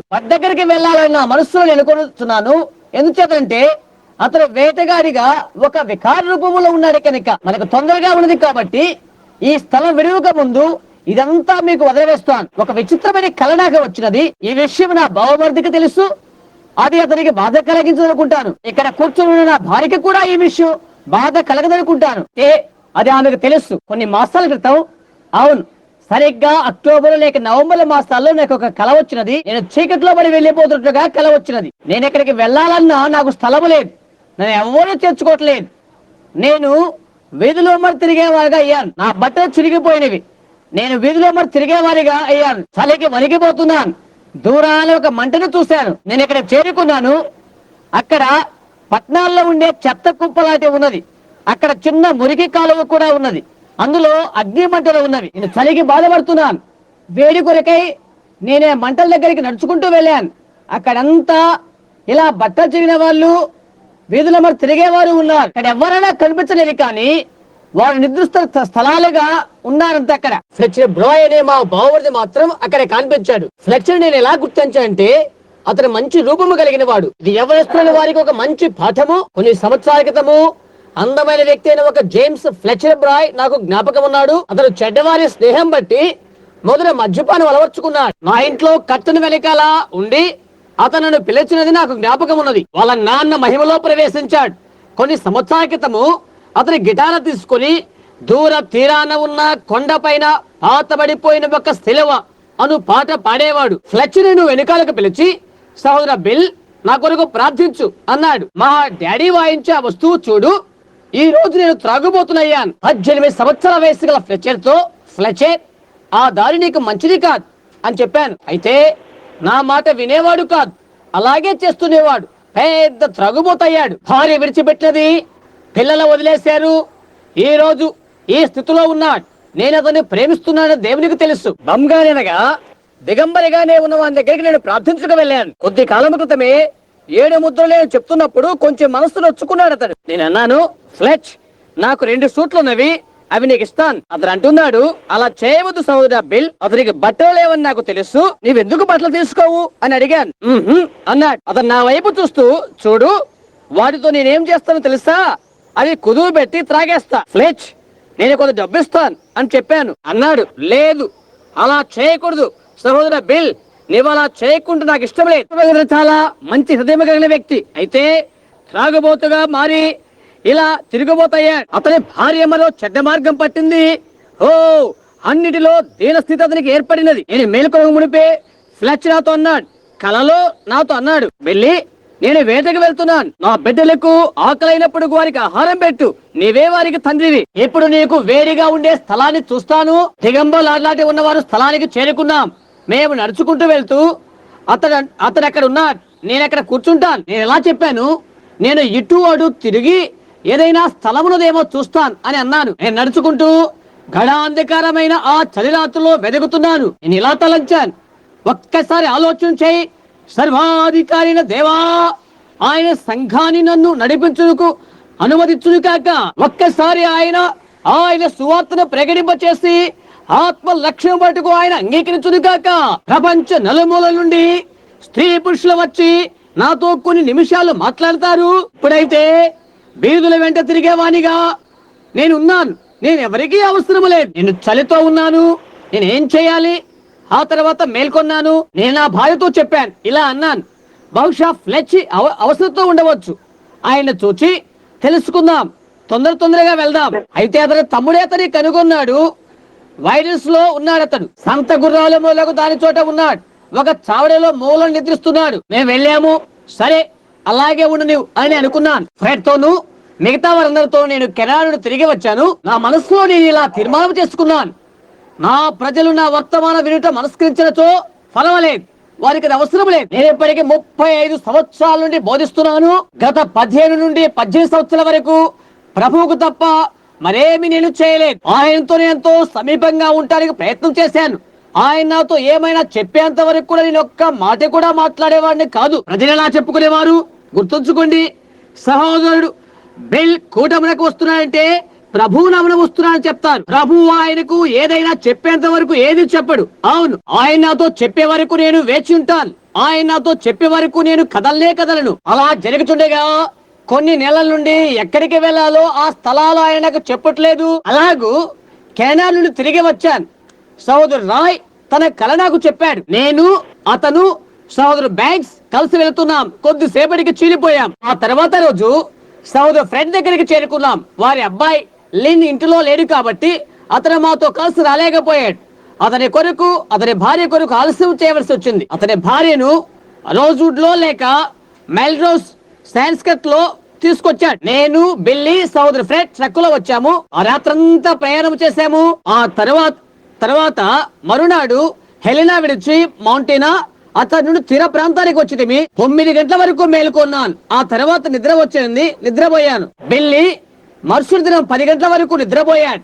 అరుణోదయం అగుపించిన పిమ్మట ప్రయాణం సాగించడానికి మాకెంతో ఆహ్లాదకరంగా ఉన్నది కనుక నేను 4 గంటలకు లేచి బయలుదేరాం. నేనే డ్రైవ్ చేస్తున్నాను. బిల్ నిద్రపోతున్నాడు. నా మనస్సులో ఏమిటి తలంచాలో ఆ స్థలానికే చేరుకున్నాం. అదేమై ఉంటుందో మీకు తెలుసా? ఈ దినాల్లో నా భార్యని నేను అక్కడికి తీసుకుని వెళ్ళిన తర్వాత నేనేం చేయబోతున్నాను నేను అది ఆమెకు తెలియచేయలేదు. అయితే నేను అక్కడికి చేరుకున్న తర్వాత అప్పుడు ఆమెతో చెప్తున్నాను, ఈ స్థలం మనకెంతో ఇష్టం, ఇక మరో స్థలానికి మనం వెళ్ళవసరం లేదు, మనం ఇక్కడే ఉందాం అని అన్నాను. 1100 మైళ్ళ దూర ప్రాంతం అది, అనాగరికమైన ప్రాంతం, అరణ్య మార్గం. చూడండి, నేను ఇలా అనుకున్నాను, అది బాగుగా లేదా అని. తల వెంట్రుకలు కత్తిరించుకోలేదు, నేను బట్టలు మార్చుకోలేదు, కేవలం నేను పర్వత శిఖరాల ఆరోహకుడు అయ్యాను. అలా కూడా నాకు ఇష్టం. నేను అన్నాను, కొందరు నాకు ఇచ్చిన తుపాకులు నా యుద్ధ ఉన్నవి, మీరెన్నడూ ఊహించని ఒక గైడ్ వలె నేనున్నాను. అలా ఉండుట ఇష్టం. నేను ఎవరి యుద్ధ కన్నా వెళ్ళి ఏదైనా ప్రభువు నన్ను చెప్పమంటే పరిగెత్తుకుంటూ వెళ్ళి చెప్పేసి తిరిగి వస్తాను. నేను బతికి సహాయం చేయాలి. మాకు చాలా మంచి స్థలం దొరికినది. దాని గురించి నేను ఆలోచన చేస్తున్నాను. అది 7 గంటల సమయం. ఆ పర్వత ప్రాంతం ఉన్న చిన్న పలహారశాల ఏదైనా తిందామని అక్కడికి వెళ్ళాం. కొద్దిగా ఆలస్యమైన కనుక వెళ్ళి నేను నిద్రలేపాను. పెట్రోల్ అయిపోవచ్చింది, అందుచేత కొంత పెట్రోల్ కావాలి. ఆ చిన్న అల్పాహారశాలకు వెళ్ళాము. మేము అక్కడ ఉన్నప్పుడు నాకంటే కొంచెం పెద్దవాణిగా కనిపిస్తున్న వ్యక్తి ఆ వీధిలో నుంచి వస్తున్నా 2 జతల కోట్లు ధరించున్నాడు. ఓవరాల్ జాకెట్, పొడుగాటి బూట్లు, నల్ల టోపీ, ముఖానికి ఈ విధంగా ఉన్న బుర్ర మీసాలు, టోపీకి వెనకాల వేలాడుతున్న తెల్లటి వెంట్రుకలు, అలా రూపము కలిగి ఉన్నాడు. నా వయస్కునిగా కనిపిస్తున్నాడు. పొడుగాటి చుట్ట నోట్లో పెట్టుకుని సోమరిపోతిన వాని వల్లే లేడు. పొట్టి నిక్కర్లు తొడుక్కొని ఈత కొట్టు కొల్ల వద్ద ఉన్న నాజుకైన పెద్ద పొట్ట కలిగిన కడుపొడు వాడే అతను లేడు. అలా వర్ణించినందుకు మన్నించండి. కరుగుగాను మొరటిగాను ఉన్నటువంటి నా అంత వయస్కుని వ్యక్తిగా కనిపిస్తున్నాడు అతడు. నాకు దేవుడు ఏ స్థితి ఇచ్చున్నాడో ఆ స్థితిలోనే ఉండే వ్యక్తిగా కనిపిస్తున్నాడు ఆయన. నేను అతన్ని అభినందిస్తున్నాను. అతను పలహారశాలగా వచ్చి కొన్ని దోశలు తీసుకురామని ఆర్డర్ ఇచ్చాడు. అక్కడ 15 లేక 20 మంది కూర్చొని ఉన్నారు. అతను తటాల్లా తుమ్మాడు. కొంతమంది ఎట్లా తుమ్ముతారో తెలుసా? క్షమించండి, అడవుల్లో శబ్దమైనట్లుగా పెద్దగా అచ్చే అని తుమ్మాడు. అబ్బో, అది కిటికీలు బదులు కొట్టినట్టుగా శబ్దమైంది. అతను అలా తుమ్మినప్పుడు ఎవరు ఏమనలేకపోయారు. అలా ఆగండి అని. అతను నా మనసు కలిగిన వానిగా ఉన్నాడు. డాడీ, మీరు అలా కాకూడదు అని అన్నాడు. భవిష్యత్తులో నేను కోరుకునేది అదే. చూడండి, నేను అన్నాను, నేను అలా ఉంటాను. ఇక్కడ కొంచెం సేపు ఉన్నాను. బిల్లీ నా వైపు ఒక క్షణం చూసి మళ్ళా దోశ తింటున్నాడు. నేను ముగించాను. కొన్ని నిమిషాల తర్వాత మా ముందున బూత్ దగ్గర ఒక వ్యక్తి వచ్చాడు. మాకు బోర్డు అడ్డంగా ఉన్నది కనుక వచ్చిన వాడిని నేను గుర్తించలేకపోయాను. ఓ వ్యక్తి నిలబడ్డాడు. అతను అచ్చం నా పోలికగానే ఉన్నాడు. వయస్సు 75 సంవత్సరాలు ఉంటుంది. కొద్దిగా ఎత్తు తక్కువగా ఉంటాడు. ధరించిన బట్టలు చిరిగిపోయేంత బిగిసిగా ఉన్నవి. అతని ప్రక్కనే ఉన్న బొడ్డోడు ఫ్లెక్చర్ బ్రాయ్ లాగా ఉన్నాడు. ముఖాన వాలిపోతున్న తెల్లని వెంట్రుకలు కలిగి ఉన్నాడు. అతను వెళ్ళి అటు ఇటు చూచి, డాడీ, వారిద్దరు నీవు ఫ్లెక్చర్ లాగా లేరా అన్నాడు. నేనేమై ఉంటాను ఒక్కసారి ఊహించండి. ఆ బుడత నా మాదిరిగా ఉన్నాడు. ఊహల తల కిందే చేసినంతగా ఉన్నాడు. క్యాంప్ ఫైర్ ప్రక్కనే నిలబడి ఉన్నాడు. ముఖమంతా పొగ కమ్మి ఉన్నది. వారిరువురు ప్రాతకాల వేళ పలహారం ముగించున్నారనుకుంటాను, లేక కప్పు కాఫీ ఏదో తీసుకున్నారు. 20 సెంట్లు చెల్లించాడు. నా మనసులో చివుక్కుమనిపించింది. గమనిస్తూనే ఉన్నాను. ఏంటి విషయం అని బిల్లీ అన్నాడు. ఏమీ లేదు అన్నాను. నే గమనిస్తూనే ఉన్నాను. వారు చుట్టూ తిరిగి వెళ్లిపోయారు. డాడీ, ఏంటి విషయం అన్నాడు. కారులో కూర్చున్నాడు. నీవు నడపగల స్థితిలో ఉన్నావా అని అడిగాను. లేదు, నేను ఇంకా నిద్రమత్తులో ఉన్నాను అని చెప్పాడు. సరే, అతను నిద్రపోయాడు. ట్రక్ కు రోడ్డుపై 55 మైళ్ళ స్పీడ్ తగ్గించాను. బార్డర్ వైపునున్న పర్వతాన్ని చేరుకుంటూ ఇంటి ప్రాంతమైన ఆరిజోనా వైపుకు వెళ్తున్నాం. అయితే ఓటా వరకు వచ్చాను. 20 మైళ్ళ సిటీ ఇంకా దూరంగా ఉండగానే ఆ పర్వతాల దగ్గరగా వస్తూ నేను ఇక్కడ దిగాను. మీరు వినిన్న రీతిగా ఉడతల గూర్చి ఇతరమైన వాటి గురించి ఉదయవేళ నేను చెప్పాను. నా స్వరం మీరు ఎలా వింటున్నారో అలాగే ఒకరు నాతో మాట్లాడుతున్నారు. ఆ స్వరం వణుకుతూ మాట్లాడుతున్నట్లుగా ఉన్నది. నేను మాట్లాడదామని తలంచుతుండగా ఉన్నది ఉన్నట్టుగా కాకుండా ఏనాడైనా ఎప్పుడైనా మీకు చెప్పానా? స్వరం నాతో మాట్లాడుతున్నది. నేను ఆయనతో మాట్లాడుతూ ఉన్నాను. ఆ స్వరం ఇలాగా పలికినది, నీ కార్యములు నీవు కొనసాగించు, నీవు అలాగే ఉంటావు. నేను అన్నాను, ప్రభువా నేను అలాగుండటం నాకు ఇష్టం లేదు అని చెప్పాను. నీ భార్య కూడా గతించును, ఆ కొండల్లో నీ భార్య నివసించలేదు, కలలో నీ వేలాగా ఉందో అని చూపించబడినో, నీవు అలాగే బంలాగా అనగా అనాథలాగా ఉంటావు. నేను అన్నాను, నేను అలాగా ఉండకూడదు, నేను అలా ఉండి జీవించలేను అని అన్నాను. నేను ఇంకొకటి చేయాలనుకుంటున్నాను. అయితే నీవు ప్రవక్తగా ఉండుటకై నీవు నన్ను పిలచుదివి, ప్రవక్త వలె నేను అడవుల్లో ఉంటాను, నా సొంత మేలు కోసం నేను వేటాడుతాను కనుక నన్ను క్షమించుకుంటున్నాను. అయితే పాత నిబంధనలోని ప్రవక్తల క్రమం అది అని ఆయన చెప్పాడు. దానికంటే ఉన్నతమైన స్థితి ఎందుకు కొరకై నీవు పిలువబడితివి, వాటి వంటి అనేకమైన వరములు నీవు కలిగి ఉన్నావు అని ఆయన అన్నారు. రోగుల కొరకు ప్రార్థించుటకు, సువార్తను ప్రకటించుటకు నీవు పిలువబడితివి, అపోస్తులకు సంబంధించినటువంటి గొప్ప వరాలు, గొప్ప సంగతులు జరుగుటకు అని నీవు అవి తెలుసుకుంటావు. ఆయన అన్నారు, నీ వెళ్ళి చోటునెల్లా నిన్ను ప్రేరేపణ చేయుటకై నీవు నా కొరకు ఎందుకు ఎదురు చూస్తావు? ఏది నీ పారితోషికము, ప్రతిఫలము నేను చూశాను, గుర్తుందా అని అడిగాడు. నేను చెప్పి ఉన్నాను. సహోదరు రాబర్ట్సన్ తన కళ లేక దర్శనంలో చెప్పినది గుర్తుందా? మోషే వలె నీవు చేశావని, నీ ప్రజలను కూర్చిన చింత నీవు మరిచావని, నిన్ను పిలచున పిలుపు నీవు మరిచావు. నేను రోగిష్టి వలె అలా ఉండకూడదు అని కోరితిని. నేను ఎక్కడికి వెళ్ళవలను, నేను ఎక్కడికి వెళ్ళకూడదు, ప్రభు యొద్దను తెలుసుకుని కోరైతిని. అది పొరపాటు. నాకు నేనుగా సమస్యని కట్టుకున్నాను. ఎందువల్లంటే ప్రజలు నా వర్తమానం అంగీకరించలేదు కనుక మోషే వంటి జీవితంలో నన్ను నేను పోల్చుకున్నటకు దేవుని క్షమించునుగాక. అయితే అది మోషే ఎలాగూ చేశాడో అలాగే వారిని విడిపించుటకై మోషే వారి యొద్దకు వచ్చినప్పుడు మోషేని వారు అంగీకరించలేదు. అందుకని వారిని వదిలిపెట్టి ఒంటరిగా అరణ్యములోకి వెళ్ళిపోయాడు. అయితే అతనిని తారుమారు చేశాడు. ప్రజల యొక్క బాధను అతను అనేక సంవత్సరాలు మరచిపోయాడు. ఆ పెదవ నేను చెప్పాను, సరే నాకు విద్య లేదు, వ్యాకరణ సంబంధమైన పాఠశాల విద్య నాకు అసలు లేదు, అది నాకు ఎలాగ సాధ్యము? ప్రజలు బారు తీరి చిన్న సువార్తను మీటు కొరకై నిలబడుతున్నారు. పాత నిబంధన కాలము కంటే నేడది ఎంతో ఘనమైనది. ఆయన పైకి ఆరోహణమై నరుల కొరకై వరములు కృంభరించాడు. చూసారా? యేసుక్రీస్తు నిన్న నేడు యుగ యుగములు ఒక్కటే రీతిగా ఉన్నాడు. ఆ తర్వాత స్వరాన్ని నేను ఆలకించాను. తదుపరి ఆయన నన్ను విడిచిపోయాడు. బెల్లి గాఢంగా నిద్రపోతున్నాడు. బిల్లి అని పిలిచాను. బిల్లి, అది నీవేనా? అతడు అటు ఇటైనా కదలలేదు, అలాగే ఉన్నాడు. నా కారు స్పీడ్ తగ్గించాను. ప్రభైన దేవా, దీని అర్థం ఏమై ఉంటుందో? బిల్లి, బిల్లి అని పిలిచాను. ఏంటి, నువ్వు నాతో మాట్లాడావా అని అడిగాను. లేదే. ఎందుకని? నేను అన్నాను, నేను ఒక విషయం నీకు చెప్పాలి. ఇప్పుడే నేను ఒక కల కన్నాను. ఫ్లెచ్ మారిగా నా మాదిరిగా ఉన్న వ్యక్తులు నీకు జ్ఞాపకం ఉన్నారా?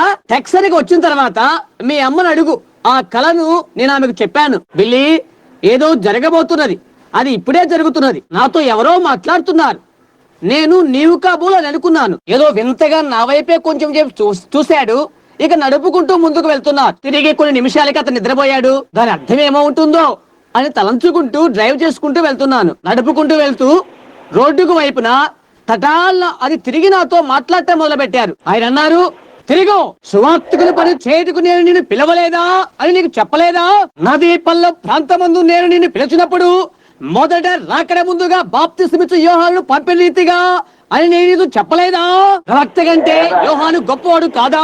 అలా యేసు తనుకు తానుగా చెప్పాడు. ప్రవక్తను చూసుకు వెళ్ళితిరా? అవును, కాని ప్రవక్త కంటే గొప్పవాడు అని చెప్పాడు. ఇదంతా ఇలా జరిగిపోతూనే ఉన్నది. నేను ఆశ్చర్యపోతున్నాను. ఆ తర్వాత ఆయన ఆ ప్రజలను గూర్చి గుర్తు చేస్తున్నాడు. మోషే ఏమి చేశాడో, అరణ్యములో ప్రజలను అతడు ఎలాగూ కలయగలిగాడో, నేను అలాగూ అరణ్యములో ప్రజలను కలయగలిగానో, అంత ఒక్కటే రీతిగా ఉన్నది. ఆ తర్వాత 2వ తిమోతి 4వ అధ్యాయం వచ్చినది. 30 సంవత్సరాల క్రితము మందిరాన్ని ప్రతిష్ఠ చేసిన ఆ ఉదయవేళ గుర్తుంచుకోనండి. ఆ కాలమందున్న కొందరికి ఆ విషయం జ్ఞప్తిని ఉంటుంటుంది. ఆ చెట్టులను ఆయన నాకు చూయించినప్పుడు నేను వాటిని ఇరుప్రక్కల నాటాను. గుర్తుందా? ఆ దర్శనం మీకు గుర్తుందని అనుకుంటాను. అదంతా కూడా పుస్తకంలో రాయబడింది, టేపుల్లో నిలిచి ఉన్నది. కొన్ని సంవత్సరాల క్రితం వీటిని నేను ఎలా చూడగలిగాను. త్రిత్వాన్ని గాని ఏకత్వాన్ని గాని నేను ఎన్నడూ సమ్మిళితం చేయలేదు. వాటి రెండు మధ్య నేను నిలచి ఈ వృక్షాలు నేను నాటాను. ఆ 2 చెట్లు మాత్రమే కాయలు కాచున్నవి. చెట్లన్నీ కూడా 30 అడుగులు ఎత్తు పెరిగి అలాగే నిలిచిపోయినవి. అలాంటి కొమ్మల్నే ఛేదించుకొని ఆకాశం వైపు పెరిగినవి. అవే కొమ్మలను ఛేదించుకొని గమనించండి, ఒకటి ఒకవైపు మరొకటి ఇంకొక వైపు. నేను వాటిని పగలగొట్టాను. గమనించండి, ఆ దర్శనం మీ జ్ఞాపకమునుదా? అది పుస్తకాల్లో వ్రాయబడి ఉన్నవి. ఇంకా నా జీవిత చరిత్రలో మరి కొన్నింటిలో కూడా లిఖితమై ఉన్నవి. చాలా త్వరగా ఆకాశం వైపు అలా పెరిగిపోయినవి. ఆయన అన్నారు, ఫలము కొరకు నీ చేతులు పట్టు అని చెప్పారు. నేను ఎక్కడికి పరిగెత్తుకొచ్చి వచ్చిన తర్వాత అదే ఫలాన్ని సిలువలో కనుగొన్నాను. స్వార్థికులు పనిచేయి అని ఆయన చెప్పాడు. నీ పరిచర్య యొక్క నిండు ఫలాన్ని నీవు పొందుతావు. వారు హితబోధని సహించని కాలం ఒకటి రాబోతున్నది. వారినప్పుడు నెట్టివేయవద్దు, నీవులాగా సాగిపో అని చెప్పాడు. అవన్నీ కూడా నా మనసులోకి వచ్చినవి. ఆ తర్వాత మ్యారీని మన్రో అనే అమ్మాయి జ్ఞాపకం వచ్చినది. వారమునికి పూర్వము ఆమె చనిపోక ముందు నేను ఆమెను చూశాను. ఆమె ఆత్మహత్య చేసుకోలేకపోయినప్పటికీ నేను అనుకున్నది వారు ఎలా చెప్పారు, అది జరగమునిపోయినది చెప్పాను. అది అలా జరిగిపోయినది. మల్ల యుద్ధం అందలి వీరులు ఒకరినొకరు చంపుకొని రీతిగా అది జరిగినది. నేను పొరపాటు పడ్డాను. అమ్మాయిని గుర్చి ఆమె సోదరి మరొక పేరు డానీ హెన్రీ ఉన్నది. ఆమె పేరేంటి? జేన్ రూజెల్. అమ్మాయి చిన్నాన్న కొడుకు ఒక బాప్టిస్ట్ వాడు. లాస్ ఏంజల్స్ పట్టణంలో ఒక ప్రాతకాల వేళ సమయంలో బిజినెస్ మెన్ వారి మధ్య మాట్లాడుతున్నాను. నేను ఆ సంఘ శాఖల అలా అట్టెబెట్టి నేను అలా నిలబడి ఉన్నాను. ఆ అసెంబ్లీకి పెద్ద గొప్ప హోదాలో ఉన్న వ్యక్తులు అందరూ అతనే కూర్చొని ఉన్నారు. నేను ఇక్కడ మాట్లాడి ప్లాట్ఫామ్ విడిచి వెలుగుమని తలం చూస్తున్నాను. దేశమంతా కూడా రేడియో ద్వారా వర్తమానం తెలియచేయబడినది. దాన్ని మార్పు చేయవలసి వచ్చినది. వారు రేడియోను నిలుపు చేసి ఈ మార్పు జరిగినప్పుడు మరలా వర్తమాన్ని పంపించమని చెప్పుడుకు నేను తిరిగి వచ్చాను. మేము ప్రాతకాల వేళ భోజనం చేసే అక్కడ క్లిఫ్టన్ లో ఉన్నాము. నేను పై ప్లాట్ఫామ్ నుండి క్రింది ప్లాట్ఫామ్ వరకు వస్తున్నప్పుడు 30 ఏళ్ళ అందమైన ఓ యువకుడు పరిగెత్తుకుంటూ వస్తూ నన్ను కౌగలించుకున్నాడు.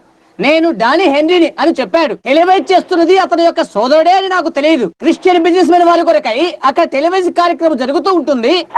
ఆమె పెద్దనాన్న కుమారుడే ఆ జాన్ రుసెల్ అనే సినిమా నటుడు. ఆమె తల్లి పెంతెకోస్తు ప్రసంగికురాలు. అతను అలా పరిగెత్తుకుంటూ వచ్చి తన హస్తాలను నా పైన వేసి నన్ను కౌగులించుకుని సౌరభ్యం దేవుడు నేను దీవించును గాక అని అన్నాడు. ఇంకా చెప్తున్నాడు, ఇది దేవదూషణాపదమైన విషయంగా లేదు, అది నా నిరీక్షణ. నా తలంపుడికైతే ప్రకటన 23వ అధ్యాయంగా ఉన్నది. అది అతను అలా చెప్తూ భాషలతో మాట్లాడుతున్నాడు. బాప్టిస్టు సంఘానికి సంబంధితమైన ఆ యవనస్తుడు భాషలంటే ఎన్నడూ ఎరుగునేవాడు.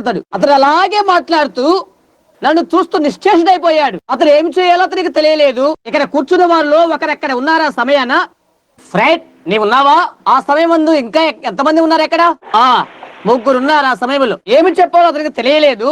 అక్కడ ఒక పెద్ద వయస్కురాలైన ఫ్రెంచ్ స్త్రీ ఒక ఆమె కూర్చున్నది. ఆమె లేచి, అది స్వచ్ఛమైన ఫ్రెంచి భాష, దానికి ఎందుకు అర్థం చెప్పకూడదు అని అంటున్నది. ఆ ఎవడొస్తున్నట్టున్నాడు, ఫ్రెంచి భాషలో నాకు ఒక్క మాట అయినా తెలియదే, చెప్పిందని ఆమె వ్రాసినది అని చెప్పాడు అతడు. ఆ మూలలో ఒక ఆయన కూర్చుని ఉన్నాడు. అది నిజమే, ఫ్రెంచి భాషలో చెప్పిందని నేను కూడా వ్రాసుకున్నాను అని చెప్పాడు అతడు. అందంగా తలగట్టుగల అందంగా కనిపించే ఆ ఆఖరి కూర్చున్న ఆ వ్యక్తి గోడకు ఆనుకొని నిల్చున్నాడు. ముందుకు వచ్చేసి వ్రాసిన నోట్స్ ను దాని తాత్పర్య భేదాన్ని పోల్చి చూశాడు. అతడు యునైటెడ్ నేషన్స్ కొరకు ఫ్రెంచి భాష యొక్క అనువాదకుడు. ఇక్కడ ఉన్న ఆ వ్యక్తి అయితే విక్టర్ లాడిక్స్, అక్కడ ఉన్న ఆర్న్విక్ సంఘానికి చెందినవాడు అతడు. దాని అతను రాశాడు. దాని యొక్క అర్థం నా దగ్గర ఉన్నది. ఇప్పుడు నేను చదువుతాను, వినండి. విక్టర్ లాడిక్స్ అను నేను ఫ్రెంచ్ వర్గములకు చెందినవాడను. తిరిగి జన్మించిన క్రైస్తవుడై ఉండి పరిశుద్ధాత్మతో నింపబడితిని. 809 north king road, Los Angeles 46 అనున్నది నా అడ్రస్. నేను బెతెల్ చర్చికి వెళ్తుంటాను. పాస్టర్ గారు పాస్టర్ ఆర్నేవిక్ సహోదరు బ్రహామును కూర్చున్న ప్రవచనం యొక్క యథార్థమైన అర్థం ఇది. 1961 సంవత్సరం ఫిబ్రవరి 11వ తేదీ ఫుల్ గాస్పల్ బిజినెస్ మెన్స్ అల్పాహార సమయమందు డానీ హెన్రీ ఫ్రెంచి భాషలో ఇచ్చి ఉన్నారు. ప్రవచనం యొక్క నిజమైన అర్థం ఇది. అది ఇలా చెప్పబడినది, ఇరుకు మార్గమును కఠినమైన దారిని నీవు ఎన్నుకున్నావు కనుక నీవు కోరుకున్న ప్రకారంగా నీవు నడిచి ఉన్నావు. నేను చూడగలిగాను. మోషే కూడా తన సొంత ఎన్నికను ఏర్పరచుకున్నాడు కదా. ప్రశస్తమైన అర్థమైన మార్గమును సరైన తీర్మానము నీవు కోరుకున్నావు. అది నా యొక్క మార్గమై ఉన్నది. నా మార్గం అనేది గుర్తించండి. పరిశుద్ధాత్మ మరలా మాట్లాడుతున్నాడు. అతి ప్రాముఖ్యమైన ఈ తీర్మానాన్ని బట్టి పరలోకములో అనేకులు నీ కొరక ఎదురు చూస్తున్నారు, నీ నిరీక్షిస్తున్నారు. ఎటువంటి మహిమగల తీర్మానం అది. జాగ్రత్తగా వినండి. ఎంతటి ప్రశస్తమైన తీర్మానం అది. దీనికి ఇదే నిర్మాత అవుతుంది. దైవ ప్రేమ వలన అద్భుతకరమైన జయముతో ఇది నెరవేర్చబడుతున్నది. మీరు గమనించండి, క్రియా విశేషణం మందు ఉన్న క్రియ ఇది. చూడండి, ఫ్రెంచి భాష. దానికి యునైటెడ్ నేషన్స్ అనువాదకుడు దాని భావం తెలియజేశాడు. ఆ ఎవడు ఎన్నడూ కూడా ఆ భాషలో ఏ చిన్న మాట కూడా ఎరగడు. భాషలతో మాట్లాడనే విషయమే అతను ఎన్నడికీ తెలియదు. అతను ఒక బాప్టిస్ట్ వ్యక్తి. కేవలం అక్కడికి వచ్చి నిలవబడి సంగీతం వింటున్నాడు. అక్కడికి వచ్చి నిలవబడి నా ప్రసంగం కూడా వింటున్నాడు. దైవ ప్రేమలో దేవుని యొక్క ప్రేమ అది పరిశుద్ధాత్మ కానట్లయితే అది దైవ ప్రేమ ఎలాగవుతుంది? పరిశుద్ధాత్మయే దేవుని యొక్క ప్రేమ. సరే గమనించండి, నేను బిల్లి రోడ్డుపై వెళ్తున్నాము. దాన్ని వెళ్తుంటేనే బిల్లి మరలా నిద్రపోయాడు. ఇలా చెప్పండి, అది నిరంతరము ఉన్నటువంటి ఒక గురుతుని నేను నీకు అనుగ్రహిస్తాను అని. ప్రభువా ఏంటి?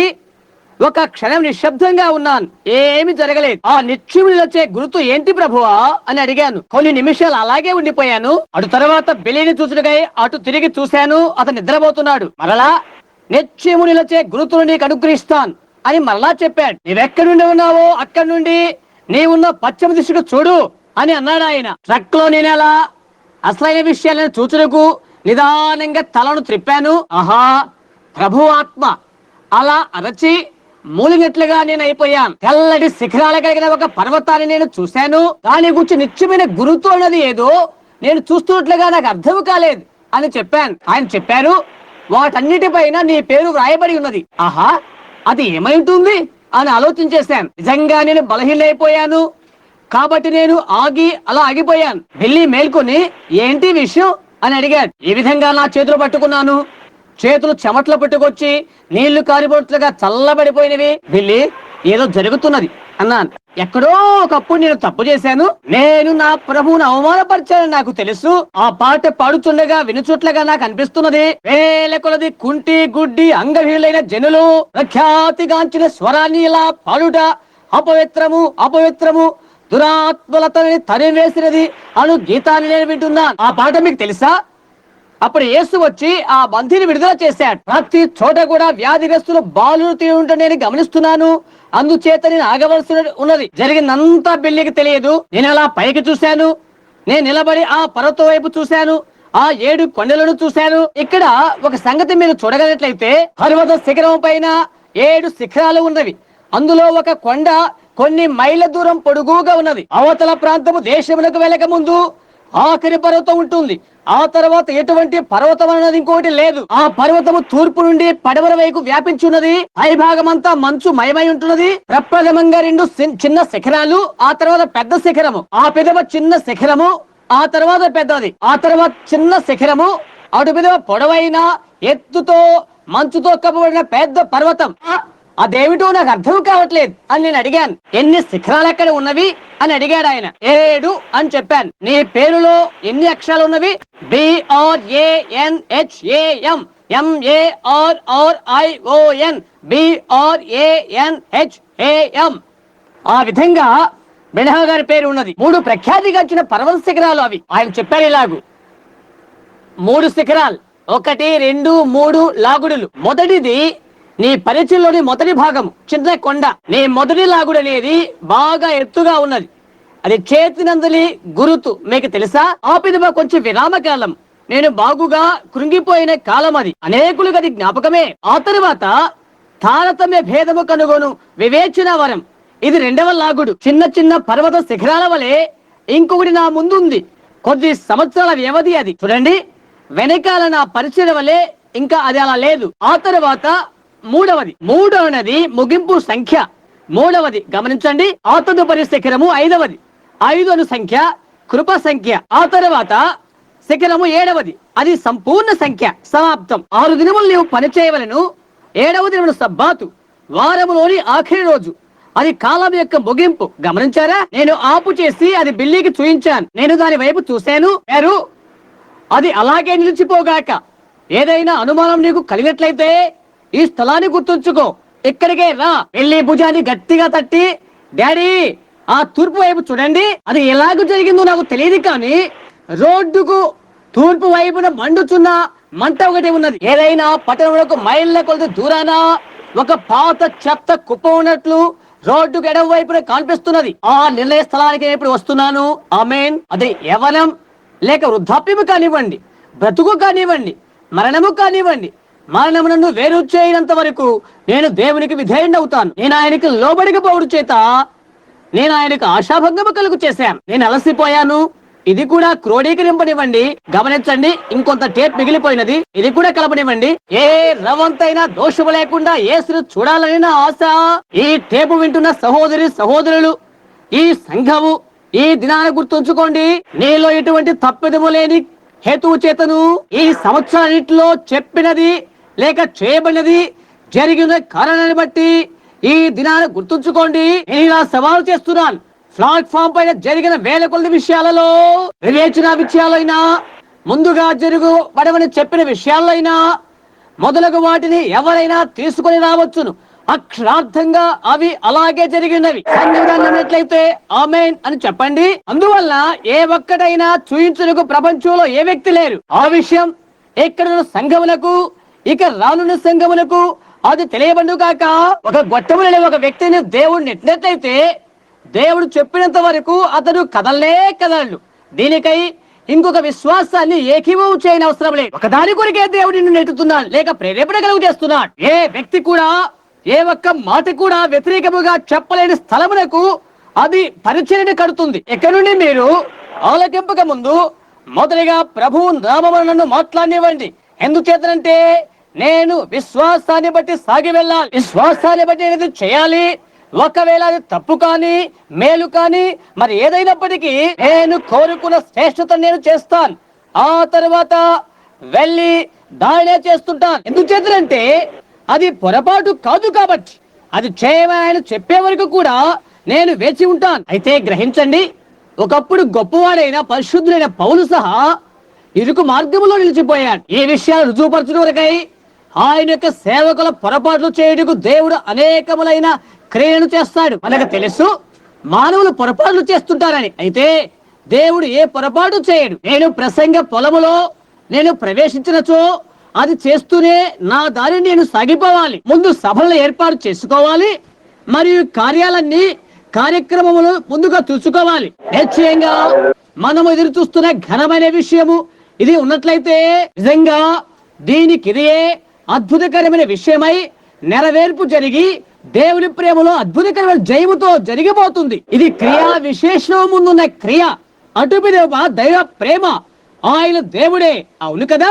ఆలంబలేఖను ఢీకొడు కొరకై అది దైవ ప్రేమను స్వీకరిస్తుంది మరియు ఆ ఖాళీ స్థలములో ప్రజల కొరకై ముందుండి నిలబడుతుంది. మాటలు నేర్చిన ఈ రెక్కెట్లు, నేను దాన్ని ఇలా పిలుస్తాను, రెక్కెట్ట అని. నేను అది చేయకున్నట్లుగా దేవుడు నాకు వివేకను అనుగ్రహించును కాక. ఎందుచేతనగా అనేకులైన అలాంటి వారు ఆయన ప్రజలే అయి ఉన్నారు. ఇంకా వారైతే సహకరించలేరు. ఎందువల్లంటే ఎంతో వ్యత్యాసకరంగా వారు ప్రవర్తిస్తారు. ఈ పాతకాలపు లాంటి చచ్చుబడిపోయే లాభకార్థ సంఘాలు వాటిని కలిగి ఉంటారు. ఆత్మ వారిపై ఉంటుంది. ఇశ్రాయేలీలు బంధీలై ఉన్న రీతిగా వీరు కూడా బంధీలై ఉంటారు. ఇశ్రాయేలును వారి యొక్క బానిసత్వం నుండి విమోచించుటకై మోషే వెళ్ళినంత వరకు వారు ఉన్న రీతిగా యేసుక్రీస్తును ప్రేమించు మానవాళి ఏ విధంగా ఆయన్ను సేవించవలనో ఎరిగి ఉండి ఆయన్ను సేవించాలి. అది చేయొద్దు ఇది చేయొద్దు అనే సంఘ శాఖలుగా వారు బానిసలైపోయారు. అయితే దేవుని యొక్క పిలుపు రావాలి. వాగ్దాన భూమికి ఎవరు సాగి వెళతారో అట్టి వారు ముందడుగు వేయుదురు కాక. వాగ్దాన భూమి రహదారిపై మనం అందరం ఉన్నాము. ఆమేన్. వారు కదలే వచ్చుదురు కాక. కడవరి కాలములో క్రీస్తును కలుసుకుంటుకై మనము రహదారి మీద ప్రయాణం చేస్తున్నాము. మీరు చూడగలందులకు దీన్ని మీ వద్దకు తీసుకుని కోరుతాను. మనుష్యుడు చేసిన పొరపాటు కూడా నిష్కపటమైనదేదని మీకు చూపించగలుగుతాను. తన ప్రజలైన తనకు గల కనికరమును మోషే వదలకున్నాడు. ఎందువల్లంటే అతని మాట వారు వినలేదు కాబట్టి. సహోదరనాయ్, నీ కలభావాన్ని చూడు. నా హృదయములో నడిపింపగలంత వరకు కూడా అలాంటి పరిచయంతో నేను ముందడుగు వేయలేను. అది దేవుడు చెప్పినప్పటికీ కూడా ఆ వచ్చుచున్న దాని యొక్క మార్పు అది. సహోదరనాయ్, అదే నన్ను ఒకటి మార్చవలసినది. ఎందుచేతనగా నా హృదయములో నేను ఇప్పుడు కలిగిన భావంతో నేను వెళ్ళినట్లయితే ఆ వర్తమాని వారు వినాలని ఇంకా నాకు కోరికగా ఉన్నది. వారు దాన్ని చేయవలసినది. ప్రజలేలా నాకున్న భావం ఇక ఉండకూడదు. అలాంటి భావం నాకు కలిగే వరకు నేను వెళ్ళవలసిన అగత్యత లేదు. లేట్లయితే నేను వేషధారణ అవుతాను. ఈ సంవత్సరం కూడా నా యథార్థ హృదయంతో ఆయనకు నేను సేవ చేయ ప్రయత్నిస్తుంది. నేను ఒక వేషధారణ ఎక్కడికి వెళ్ళను. అదే రెక్కెట కాదు భావం నాకు కలగాలి. మరియు ఈ గుంపై ఉండరా అందులో ఉన్న దేవుని బిడ్డలై వారు ఉండాలి. అట్టి వారి యొద్దకు నేను వెళ్ళవలసినది. అటువంటి భావం నాకు కలిగే వరకు అలా అలా తిరుగుతూ కొన్ని మహాసభల్లో మాట్లాడుతాను. అయితే ఎదురు చూస్తూ నిదానిస్తాను. నా దగ్గర ఒక చిన్న పాట ఉన్నది, నేను దాన్ని పాడలేను, కానీ దాన్ని మీ మధ్య ఉదాహరిస్తాను. సహోదరులారా, దాన్ని అలా గుర్తు పెట్టుకున్నాను, దాన్ని ఇంకా సమాప్తి చేయలేదు, బాగా వ్రాయలేదు కూడా. నేను ఎప్పుడైనా దాన్ని చదివానో లేదో తెలియదు. స్వాతంత్రాన్ని గుర్చిన పోరాట గీతం అది. మహిమ మహిమ హల్లెలూయా, మహిమ మహిమ హల్లెలూయా పాట మీరు విని ఉంటారు. ఎంతమంది విన్నారు? బహుశా అందరూ విని ఉంటారు. భూపరిరక్షణ చేసే ఒక బోధకుడు సవారీ చేసుకుంటూ దేశంలోకి వెళ్ళాడు. భుజాల పైన తుపాకీ, మరి చేతి యందేమో ఒక బైబిల్ గ్రంథము కలిగి ఉన్నాడు. పచ్చిక భూమి ఎందున్న ప్రజలకు ప్రశస్తమైన వాగ్దాన భూమిని గురించి ప్రబోధించాడు. సవారీ చేసుకుంటూ సంగీతం పాడుకుంటూ వెళ్తున్నాడు. నిరంతరం ఉండే ఆయన చేయిపైనే నేను ఆనుకుంటాను, నిరంతరం ఉండు ఆయన చేయిపైనే నేను ఆనుకుంటాను. అగ్ని గంధకములతో జరగబోతున్న ఆయన రాకడ న్యాయ తీర్పును గురించి అతడు ప్రకటించను. నీతి న్యాయములు గల నిరంతరం లేచు మహిమ గల పరలోకమును గురించి ప్రకటించాను. ఆరులు తిన పర్వతాలు నీవు దాటి వెళుతున్నప్పుడు, సవారీ చేసుకుంటూ అతడు దాటిపోతున్నప్పుడు పాడుతున్న పాటలు నీ వినగలవు. బలమును శక్తియు ఆశ్చర్యకరమైన శక్తి గొర్రె పిల్ల రక్తమందున్నది. ఆ బలమును శక్తియు ఆశ్చర్యమైన శక్తి గొర్రె పిల్ల ప్రశస్త రక్తమందున్నది. ఉపలేఖనం చేసే ఆ పురాతన బోధకుడు మీకు జ్ఞప్తున్నాడా? గమనించండి. అతని తుపాకీ కంటిన తుప్పు ధూళి గోడ పైన వేలాడుతున్నది. అతని బైబిల్ చిరిగిపోయి దుమ్ము పట్టున్నది. దాని అన్నది కూడా అతను ముట్టలేదు కనుక అవును, వాస్తవమే. అయితే అది గ్రహించు వర్తమానం అయితే ఆ దినమున మనలను కలిసి కొనను. ఎందువల్లంటే దేవుని యొక్క సత్యము ఇంకా ముందుకు సాగిపోతున్నది. అందరూ మహిమ మహిమ హల్లెలూయా, మహిమ మహిమ హల్లెలూయా, మహిమ మహిమ హల్లెలూయా. ఆయన సత్యం సాగిపోతున్నది. నేను నేర్చుకోబోతున్నాను. ఈ ప్రాతకాల వెళ్ళినది రాసుకుంటున్నప్పుడు నిలబడి గోడకు తగిలించిన నా పాత తుపాకీ పైన చేపెట్టి అది ఇక ఎక్కువ కాలం ఉండదు అని ఆలోచన చేశాను. అతని తుపాకీ కంటి ఉన్న తుప్పు ధూళి గోడ పైన వేడాడుతున్నది. అవును, అది వాస్తవమే. బైబిల్ చెరిగిపోయి దుమ్ము పట్టి ఉన్నది. దాని ఎన్నడి కూడా అతను ముట్టలేదు కనుక బైబిల్ గ్రంథం వచ్చు.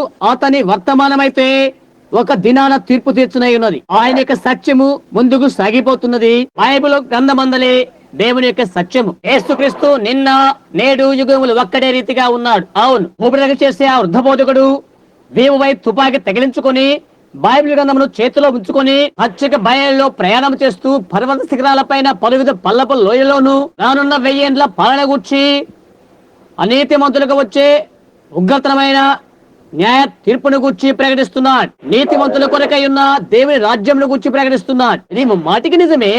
పాతబడిన వించెస్టర్ త్రిప్పుబట్టే పోతున్నది. మరి బైబిల్ దానికి బదులుగా కొన్ని సెక్స్ పుస్తకాలను వారు కలిగి ఉన్నారు. అయితే దేవుని సత్యము ఇంకా ఇంకా ముందుకు సాగి వెళుతున్నది.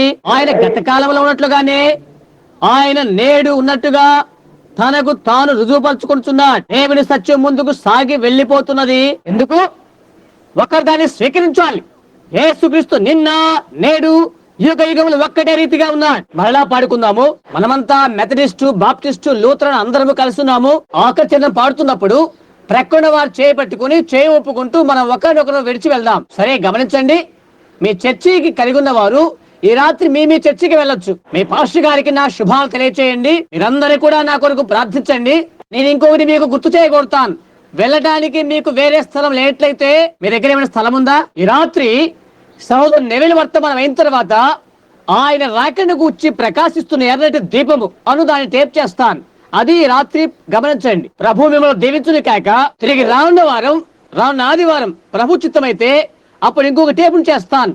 రానున్న వారములో అర్కన్సాస్ లో నేను ఉండవలసి ఉన్నది. సరే, చేతులు ఊపుతూ మనమంతరం మరలా పాడుకుందాం. దేవునికి స్తోత్రములు. మనమంతా ఒక్క నిమిషం తల వంచుకుందాము. మనం సరిగ్గా సమయానికి ముగించాం. సోదరు రెడల్, ఒక్క నిమిషం ఇక్కడికి వచ్చి ప్రార్థించు. సోదరు రెడల్, ఇంకా ఇక్కడ మనతో సహకరిస్తున్న మరొకరు చిన్న సంఘముల సమూహంగా సంఘ శాఖల కలయికగా మనం ఇక్కడ కూడి ఉన్నాము. స్వార్థ కొరకై సహోదరు రెడల్ తీసుకున్న ధీరత్వమైన చర్యను నేను అభినందిస్తున్నాను. సహోదరు రెడల్, నేను ఇలా నీకు తెలియజేస్తున్నాను.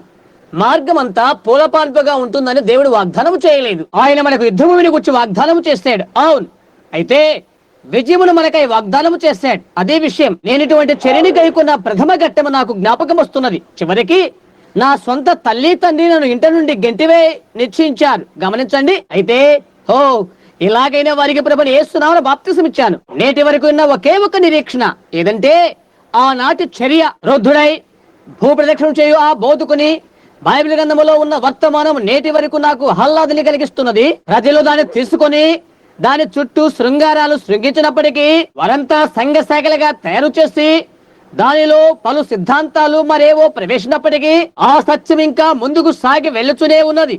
అది వాస్తవమే, అది ఇంకా ముందుకు సాగిపోతున్నది. మిమ్మల్ని ప్రతి ఒక్కరిని దేవుడు దీవించునుగాక. చాలా త్వరలో మీ అందరిని చూడగలను. సహోదరులారా, అంతవరకు నా నిమిత్తం టేబుల్ కొరకు ఒక కార్యం చేయగలరా? నేను ఆ క్లిష్ట సమస్యలో పోగొట్టుకున్నది దేవుడు తిరిగి నా హృదయంలో పెట్టులాగా ప్రార్థించండి. క్లిష్ట సమస్యలు సృష్టించుకుంటా అనేది చాలా సులభమైన విషయమే. మన ముందున్న నిలిచి ఉన్న నా సహోదరుడు వేతో నాకు నిన్నటి దినాన కొంత సమావేశం జరిగినది. ఆయన మంచి వ్యక్తి అయితే తన చుట్టూరా ఒక క్లిష్టమైన సమస్య నిర్మించుకున్నాడు. అది ఇంకొక రకమైన సమస్య. సహోదరుడు వే, నీవు దాన్ని సులభంగా సాధించగలవు. నీ మనస్సులో ఏదో ఉంది, అలాగే ఆలోచించేయి. నీ వెళ్ళి లేఖన భాగాన్ని పరిశోధించు. అది అవునో కాదు ఆలోచించేయి, దాని ప్రకారం నడు. ప్రజల భావన ఆలోచనలు దానికి దాసోహము కావద్దు. మీరు గమనించండి, ఏదో రంపమోటుతో వారంతా చేయబడిన వారు అనిగా తలంచవద్దు.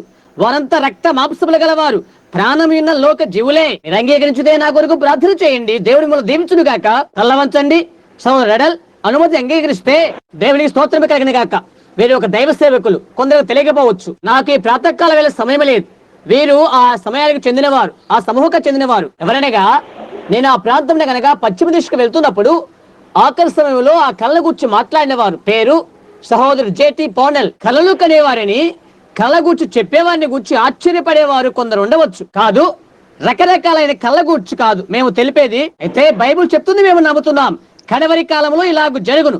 అంత దినములందు నేను మనుషులందరి మీద ఆత్మను కునుమరించెదను. వారు ప్రవచించెదరు, దర్శనము చూచెదరు, కలల కందురు. బైబిల్ గ్రంథమందుల అట్టల మధ్య అది ఉన్నంత కాలము దానిని నమ్ముట మరియు ప్రకటించడం నా బాధ్యత ఉన్నది. ప్రజలు తమ యొక్క కళ్ళ తెలుపునప్పుడు దానికి ప్రభు అర్థము చెప్పినట్లయితే అలాగే ఉండనిద్దాం. ఎవరైనా భాషలో మాట్లాడినట్లయితే అది సంఘానికి ఏదో ఒకటై ఉంటుంది. అది జరగవలసి ఉన్నది కూడా. అది దురాత్మై ఉండకూడదు, అది నెరవేర్చబడవలసినది. ఎందువల్లనగా భాషల యొక్క అర్థం ప్రవచనమై ఉంటున్నది. అది వాస్తవమే అని మేము తెలుసుకుంటాం. అందుచేత బైబిల్ ఏ విధంగా బోధిస్తున్నదో అలాగూ జీవించుటకు మేము ప్రయత్నిస్తాం. అందులో ఉండి ఏది తీసివేయలేదు, అందులో మరి ఒకటి కలిపేది లేదు.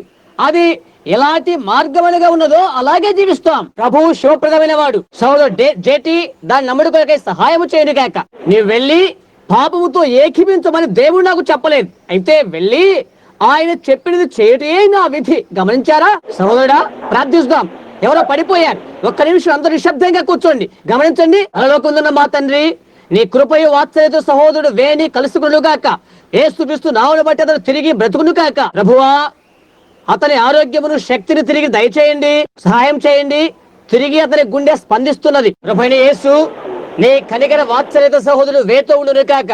యేసు క్రీస్తు నామమున ప్రార్థిస్తున్నాం. ముగించమైనది కూర్చున్న ప్రసంగించిన స్థలమైన ఈ ఆల్టర్ యొద్ద నేను నిలబడ్డాను. ఎక్కడ నిలబడ్డాను ఆ స్థలంలో వందల మంది ప్రజలు క్రీస్తుకు ప్రార్థించారు. నేను అతని దగ్గరికి చేరినప్పటికీ అతని కళ్ళు మూతబడినవి, నాడి స్తంభించిపోయినది. అతని నాడి అతనిలోకి తిరిగి వచ్చుటకు కారణం యేసుక్రీస్తు నామము తప్ప మరొకటి కాదు. ప్రభుకు స్తోత్రం, ప్రభుకు స్తోత్రము కలుగునుగాక. శిలువ యొక్క దాసునిగా యేసుక్రీస్తు నామము అనేది చెప్పగలడు. ఆయన ఆశ్చర్యకరుడు కాదా? గమనించండి, గుండె ఆగిపోవడం. మనం వెళ్లిపోయిన తర్వాత జరిగిన దానికంటే అది ఇప్పుడే జరుగుట ఎంతో మంచిది. నేను కృతజ్ఞుడై ఉన్నాను దాని కొరకు. దేవుని కృపను గమనించండి. ప్రభు కృపగలవాడు. కొద్దిసేపు తల్లవంచుకుందాము. పరలోకమున్న తండ్రి, నీ కృపా వాత్సల్యత కొరకు మేము ఎంతో నీకు కృతజ్ఞులమై ఉన్నాం.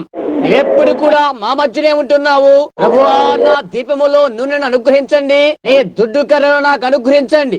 నీ కర్రను నేను చాచి కృంగిన వారి మీదను వ్యాధిగ్రస్తుల మీద ఉంచిన కొరకై లేమిలో ఉన్న వారికి విడుదలయు దాన్ని నిరాకరించిన వారి తీర్పును నేను దానిని తీసుకుని వచ్చుటకై కృప చేయండి. తండ్రి, అనుగ్రహము చూపము. నీ సమస్త మంచిదనం బట్టి నీకు కృతజ్ఞతాస్తుతులు తెలుపుచున్నాం.